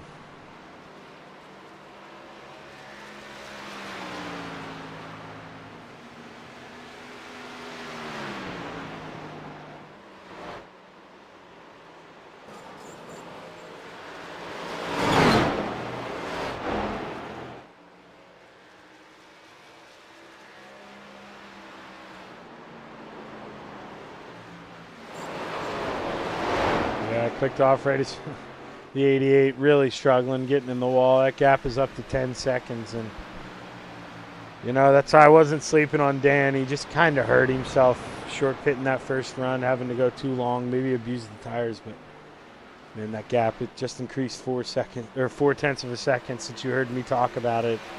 Dan's really fighting a tight race car right now.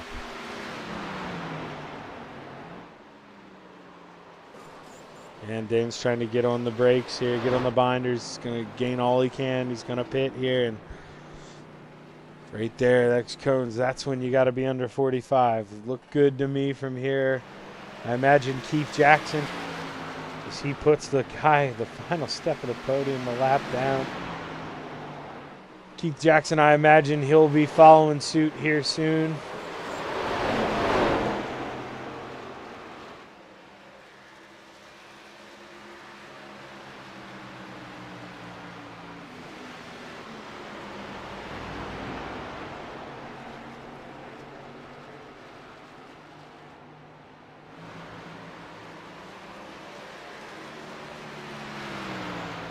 Dan McLaren. Now, I don't think anybody watches these races, so I'm sorry if I throw your strategy out there, Dan, but Dan had a 9-second pit stop. That means one thing. 2 tires. Dan went with right side tires, I'd imagine. And that's the wrench he's going to try to throw at this puppy. He's going to go out here, try to get undercut of those right side tires and just hope to God that it's enough and that Keith doesn't really pay attention to what he did. But that's the Hail Mary thrown out by this 88 team. 2 tires. It's Jeffrey Kemper now on pit road. Let's see here. Let's look at this pit road time. Oh, Kemper overshot the pit, had to back up. That's really going to slow that time down, as that's going to maybe cheat him out of that bottom step of the podium as we go back here to the leader, Keith Jackson. Still out there on old tires.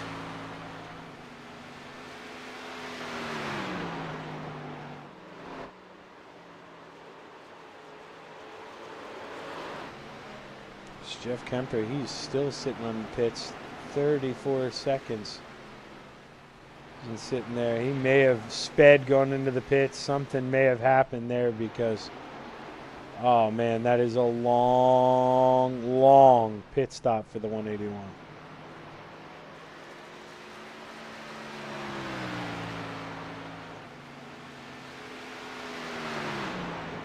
Right now, last time by, Dan McLaren ran a 32.9. The leader ran a 32.7. So this 88 machine, it is not agreeing with that 2-tire strategy. It does not like it. He is not happy right now. Let's watch him for a lap.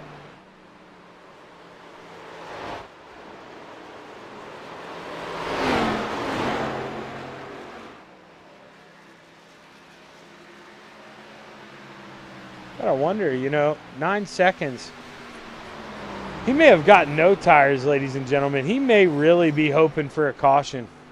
I guarantee you that's what it is. No tires, just hoping for a caution to be able to use those tires up at the end. And Dan,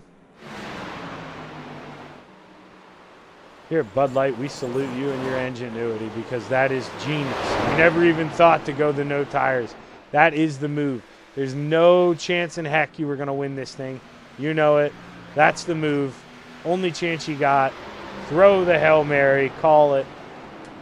Last game of the year, Brent. Can't hold anything back now. So that's, that's what you got to do here if you're Dan. You got to just try to throw the Hail Mary. And we're going to look at Keith Jackson here. Let's see if he's thinking the same thing. No, he's going to get 4 tires. You saw him drop that thing. They're going to raise up, drop it. Get 4 tires, so he will be in good shape. Now Soupy's just gotta hope he doesn't get caught a lap down here with that strategy if the caution does come out. But I like him going for it, and that's the Hail Mary. That's what we like to see. He's just trying to stake claim somewhere.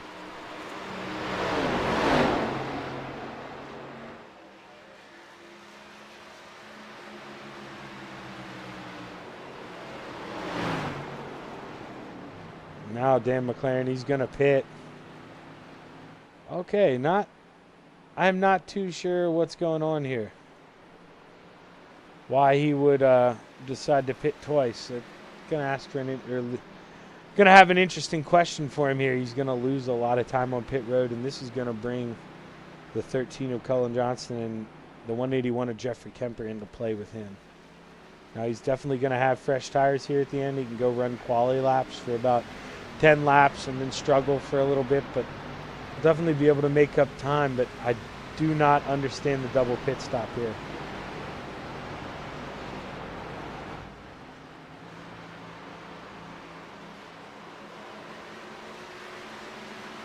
Right now, that is the closest battle on track. Jeffrey Kemper reeling in the 13 of Cullen Johnston, just trying to come back. Dan McLaren out of the pits. He had a plenty of big enough gap, so there's no worry about that. He doesn't have to worry about it, but I can tell you what did happen. Keith Jackson lapped the field. That did it, ladies and gentlemen. That put him in front of Dan McLaren, and can't say I've ever seen this happen before.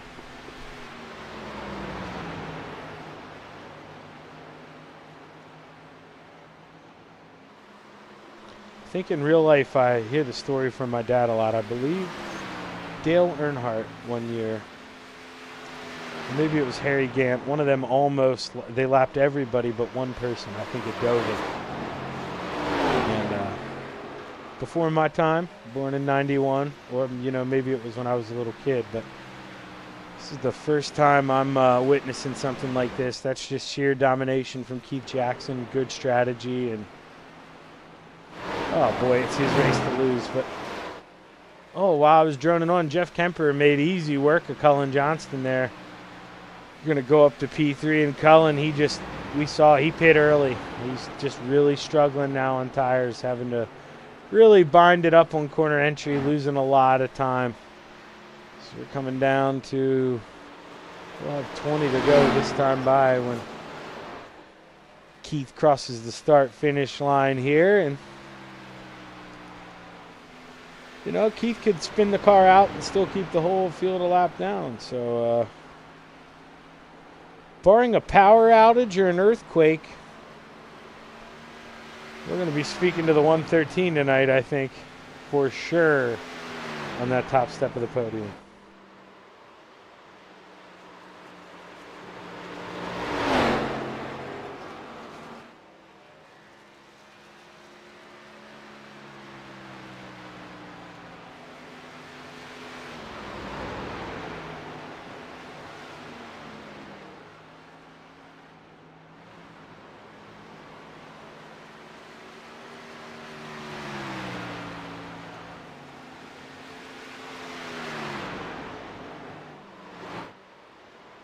Trying to surf around for some action on track, but we've got none. Cullen Johnston is 4 seconds off Kemper, losing him significantly.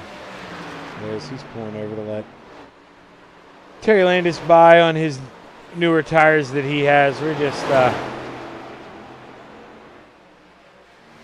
it's going to be quite a slow one here to the finish, I think. But thanks for coming out here with us tonight on the Coast to Coast Racing Network. We definitely like having you here, and we've been up and down a little bit. Like to get these car counts up just a little bit more here in the Xfinity Series. Try to get somebody to come out here and contend with this 113, because man, it has been easy on him here tonight. He's just dominated here. Has the fastest lap of the race. Runs the fastest lap pretty much every lap of the race here, and he's just got the wick on high right now.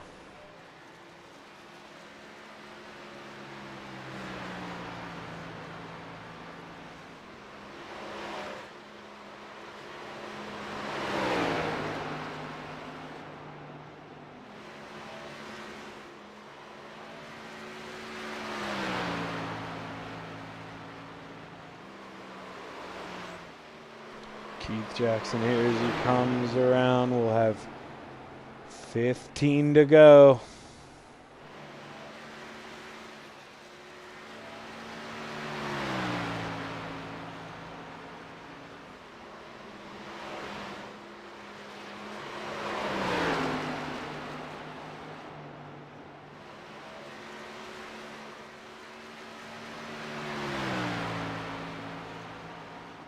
And Dan McLaren, he's going to kind of wonder what if. Tough break for him tonight. Definitely made an extra pit stop. He's not going to be happy about that, but still had the car to be able to bring it home second, barring some big mistake there. Jeff Kemper,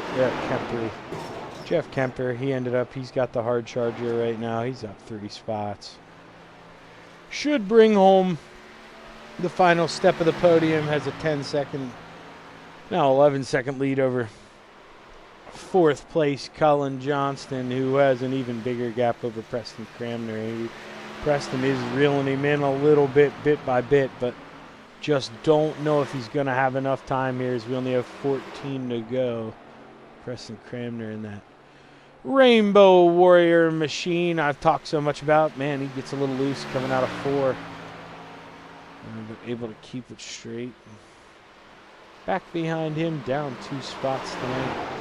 Gordon Spain, saw him have to pit real early, got in the wall, and you know these guys just didn't get their caution tonight to help him rejoin back up. And behind him, Gary Offit.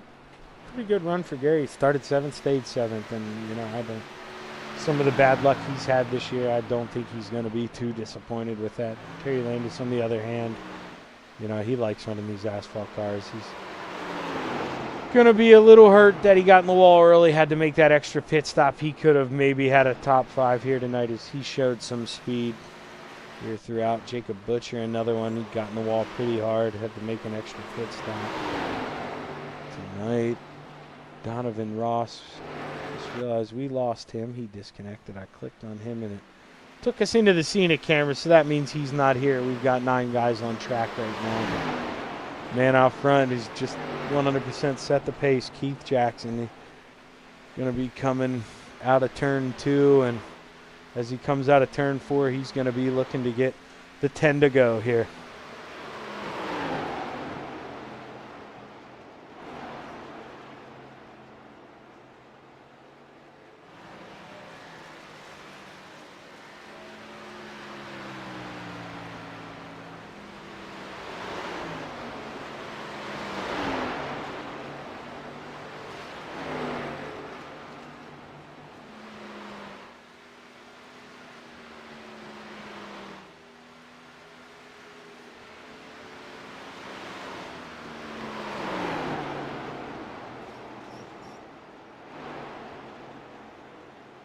Oh, I forgot to hook the old catheter up. Had to step away there for a second. Been going a long time here tonight.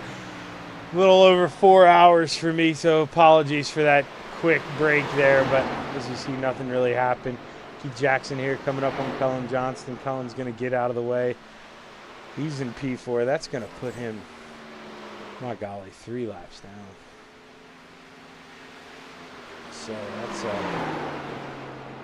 that's quite the feat to put the guy in 4th place 3 laps down. I mean, that's just all gas, no brakes tonight from that 113. He's really been pushing that car, and it shows.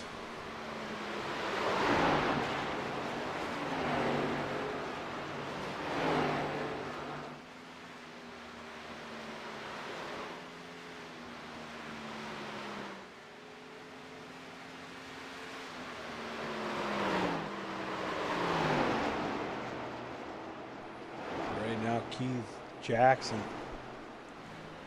I mean, it's just, it's all she wrote. What can we say that, you know, hasn't been said tonight? I mean, he's led from pretty much the opening flag. I mean, Dan McLaren got him there for a little bit with pitch strategy, but man, Keith made quick work of him. Got right up to the rear bumper, and I mean, he just blew by him like he was sitting still. And Dan maybe tried something a little different, saw the no tires weren't going to work. And, I mean, he just had to go and make that extra pit stop. Still able to hold on to 2nd here, but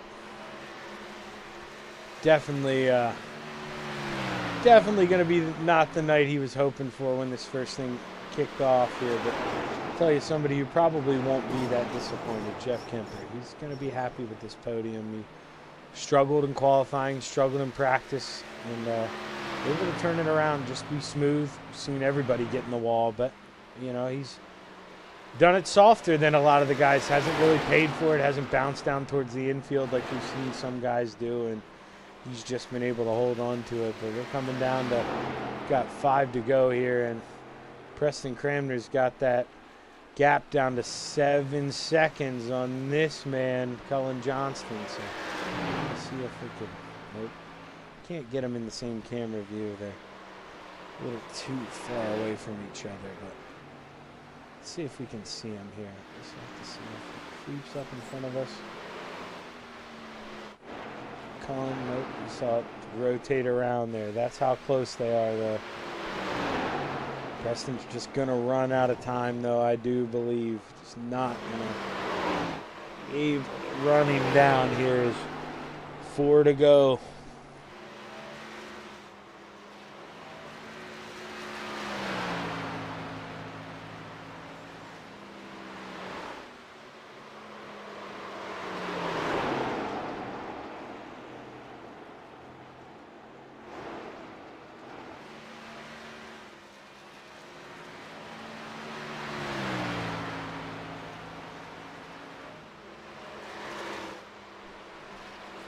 To go this time by. He could pull over, go pee, light up a cigarette, do whatever he wants to do. He's got this thing on lockdown. I think he may be able to run out of gas here if he wants to, or shut the motor off and coast it around, as this was a showcase of dominance here coming through turns 3 and 4. He's going to have 2 to go.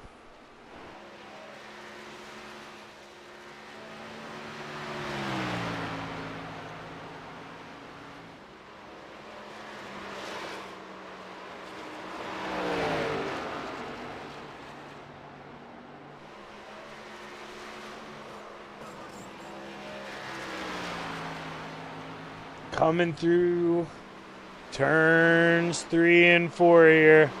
Your leader, Keith Jackson, is about to get the white flag. Here in Darlington, South Carolina, we're going to bring you 90 laps of green flag action here. As we got the white flags. The last flag we're going to see is that checkered from Fred up there in the flag stand. Keith Jackson's just got to be perfect for about 15, 16 more seconds here. He gets a little sideways out of 2. Nothing too extreme. Take it easy through turns 3 and 4. Final time by. Gonna kiss the wall a little bit. Give the lady in black one last kiss as Keith Jackson's coming out of turn 4. And he is gonna win your Xfinity race at Darlington, followed by the 88 of Dan McLaren. And it doesn't look like he's followed by the 181 there, but I can tell you the 181 is going to finish behind that 88. He's going to bring it home in P3, your final step of the podium. Colin Johnson's going to bring home P4. Preston Cranmer is going to round out the top 5, followed by Gordon Spain, Gary Offit, Terry Landis, Jacob Butcher.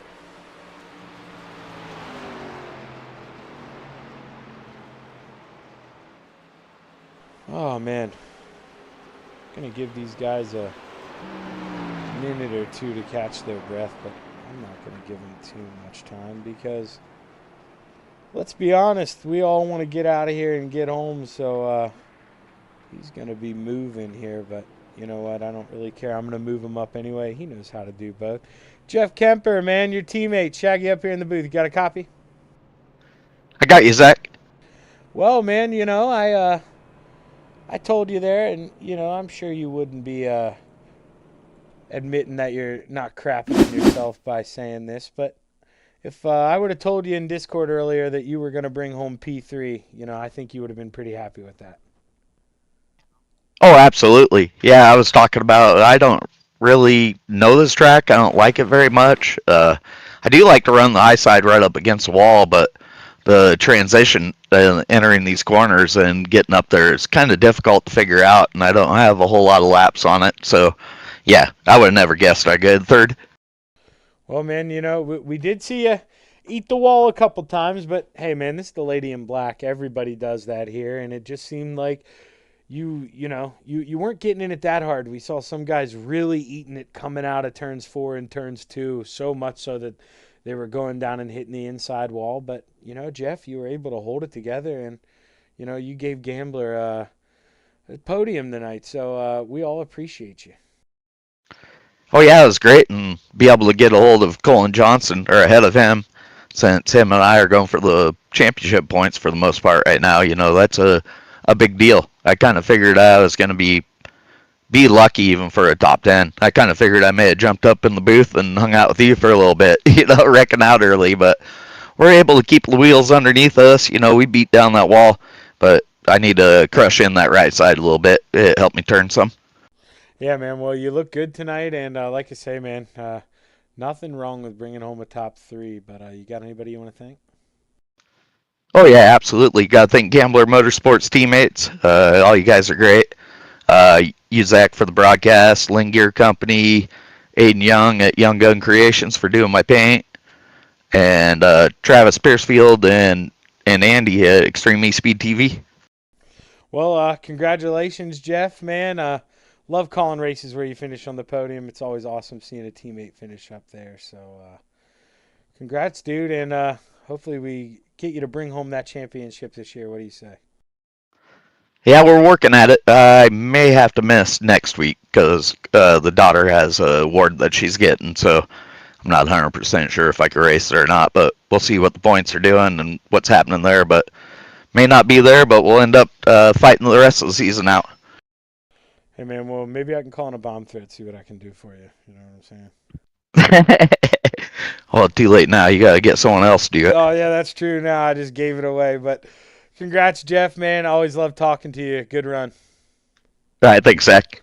All right, we're going to go ahead and pull up the man who, he put on a pretty good show tonight, but just nobody had anything for Keith Jackson. Hey, man, Soupy up in the booth. Shaggy up in the booth. You got a copy? I got you, Shaggy. Yeah. Keith definitely had my number tonight, man. I had nothing for him. But congrats to him on the win. And, yeah, love green flag races like that, man. Green flag stops. And, yeah, good run. Yeah, you definitely love when those things go green flag like that. But I got a question for you, not to bring up bad memories here, but that last pit stop. So I'm guessing you took no tires the first time, right? Were you just trying to hope for a caution there and maybe have a set of tires there at the end Yep. before you pit again?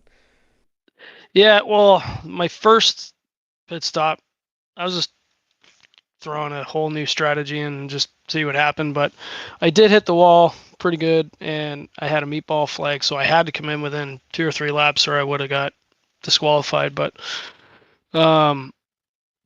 it managed to work a little bit because I did undercut Keith, and I got to lead a few laps, so I'm happy with that. But the last one, I just did gas and go, and then come in after and have a few fresher tires and see if I could have made something work. But Keith was fast all night. Had nothing for him.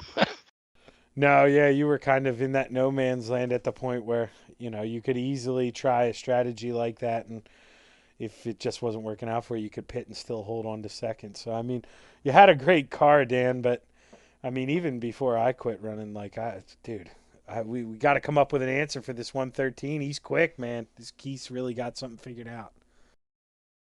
Oh, yeah, for sure. I can't wait for next season because I have a little more time in my hands, so I'll be able to run for a couple championships. So I'll have to see how it goes next season. But all in all, everyone drove a great race. Everybody gave and take and giving each other room, so got to respect that. But yeah, all in all, good night. Well, yeah, man, you said it, and all in all, pretty respectful. Everybody drove pretty clean tonight, and that's all you can really ask for. But, man, you got any sponsors you want to thank on that thing? Yeah, absolutely. You guys, you guys are first. We got to thank you guys for these broadcasts night in, night out, week in, week out.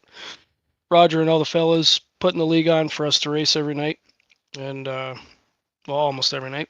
But yeah, all the guys at Venom, WeldStar Custom Fabrications, VMR Wraps, Magnum Race Designs, and all the drivers in the league. If it wasn't for everybody, we wouldn't be doing this. Well, Dan, we love having you in here, man. You bring another level of that competition to the asphalt, and it's really good to hear that you're going to be able to commit a little bit more time. Hopefully, you can figure out what that 113's doing, and you can go get him here some of these nights. Absolutely. Well, take it easy, Dan, and, man, congratulations once again. Thanks, brother. It's Dan McLaren, your P2 finisher, and now we're going to bring up Jesus God, Keith.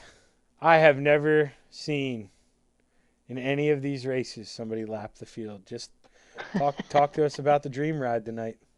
Well, it worked out great. I don't know Did Dan speed or something on pit road that last cycle? No, so what he did was, and I kind of thought he was going to do that. He had to have a Hail Mary for you, right?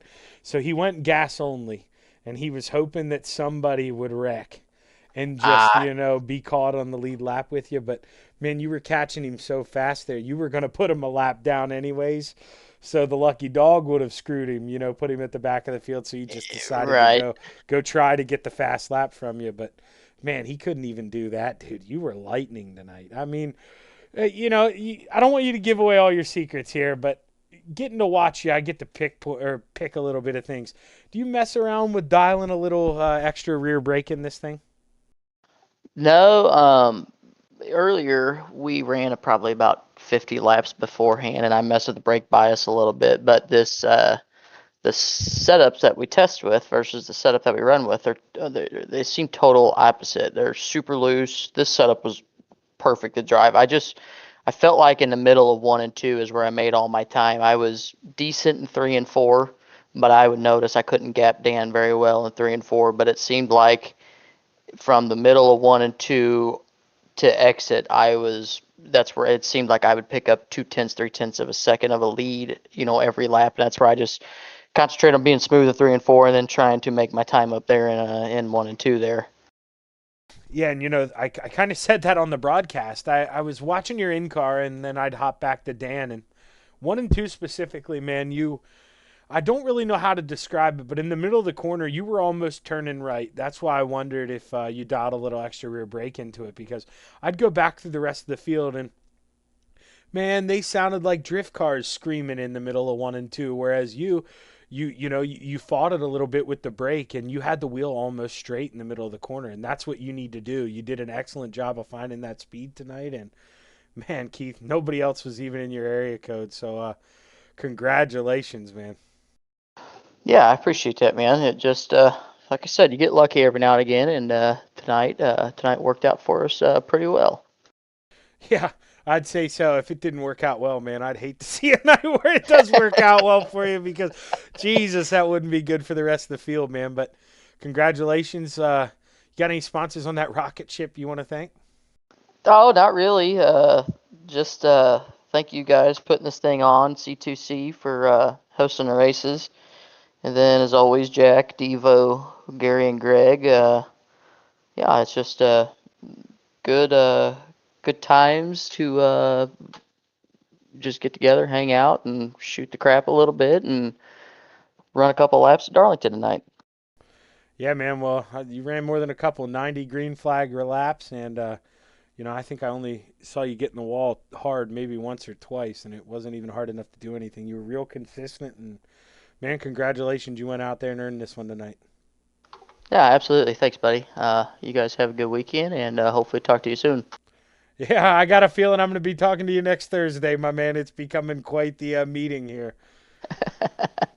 You take it easy, Zach. Thanks, buddy. Yep, take it easy. That's Keith Jackson, your winner tonight. And, that's going to do it for us here on the Coast to Coast Racing Network with Thursday Night Thunder. I'm Zach Chapman. I brought you the action here. I was with you earlier tonight with my partner at the Slide Job Racing Network, Marty Sakala, and I love bringing you racing here on the Coast to Coast Network. I like to get these car counts up a little bit, but all in all, hell of a job tonight here in the Xfinity race. 90 laps, green flag. Can't ask for much more than that, and it gave Keith Jackson a chance to absolutely showcase his dominance by putting the whole field at least one lap down. And, I mean, as a driver, you can't wake up in the morning, you brush your teeth, and you think, what's the best thing I can do? And it's lap the field. He just got it done. So next week we'll have to see if he can put him 2 laps down. That'll have to be his next feat. But congratulations to Keith Jackson. That's a big deal, and that's quite the accomplishment. But like I say, we're going to run off here on the Coast to Coast Racing Network. I'm Zach Chapman, part of Shaggy TV and the Slide Job Racing Network, and definitely proud to bring you Thursday Night Thunder here tonight and finish up here on the asphalt at Darlington. Make sure you come back with us Monday night. I'll be there with you with Marty on Coast to Coast Racing Network. I believe we're at Lernerville Monday night, and we're going to have, I think, $70 on the line in the Rebels race. So make sure you're there Monday night. We're going to kick off 7 o'clock with the Open 358s, and then we're going to be into a $70 Rebel 360 race. So don't go anywhere but Coast to Coast Racing Network on Monday night. Thanks for sticking around and listening to us this long, and we really appreciate you being here.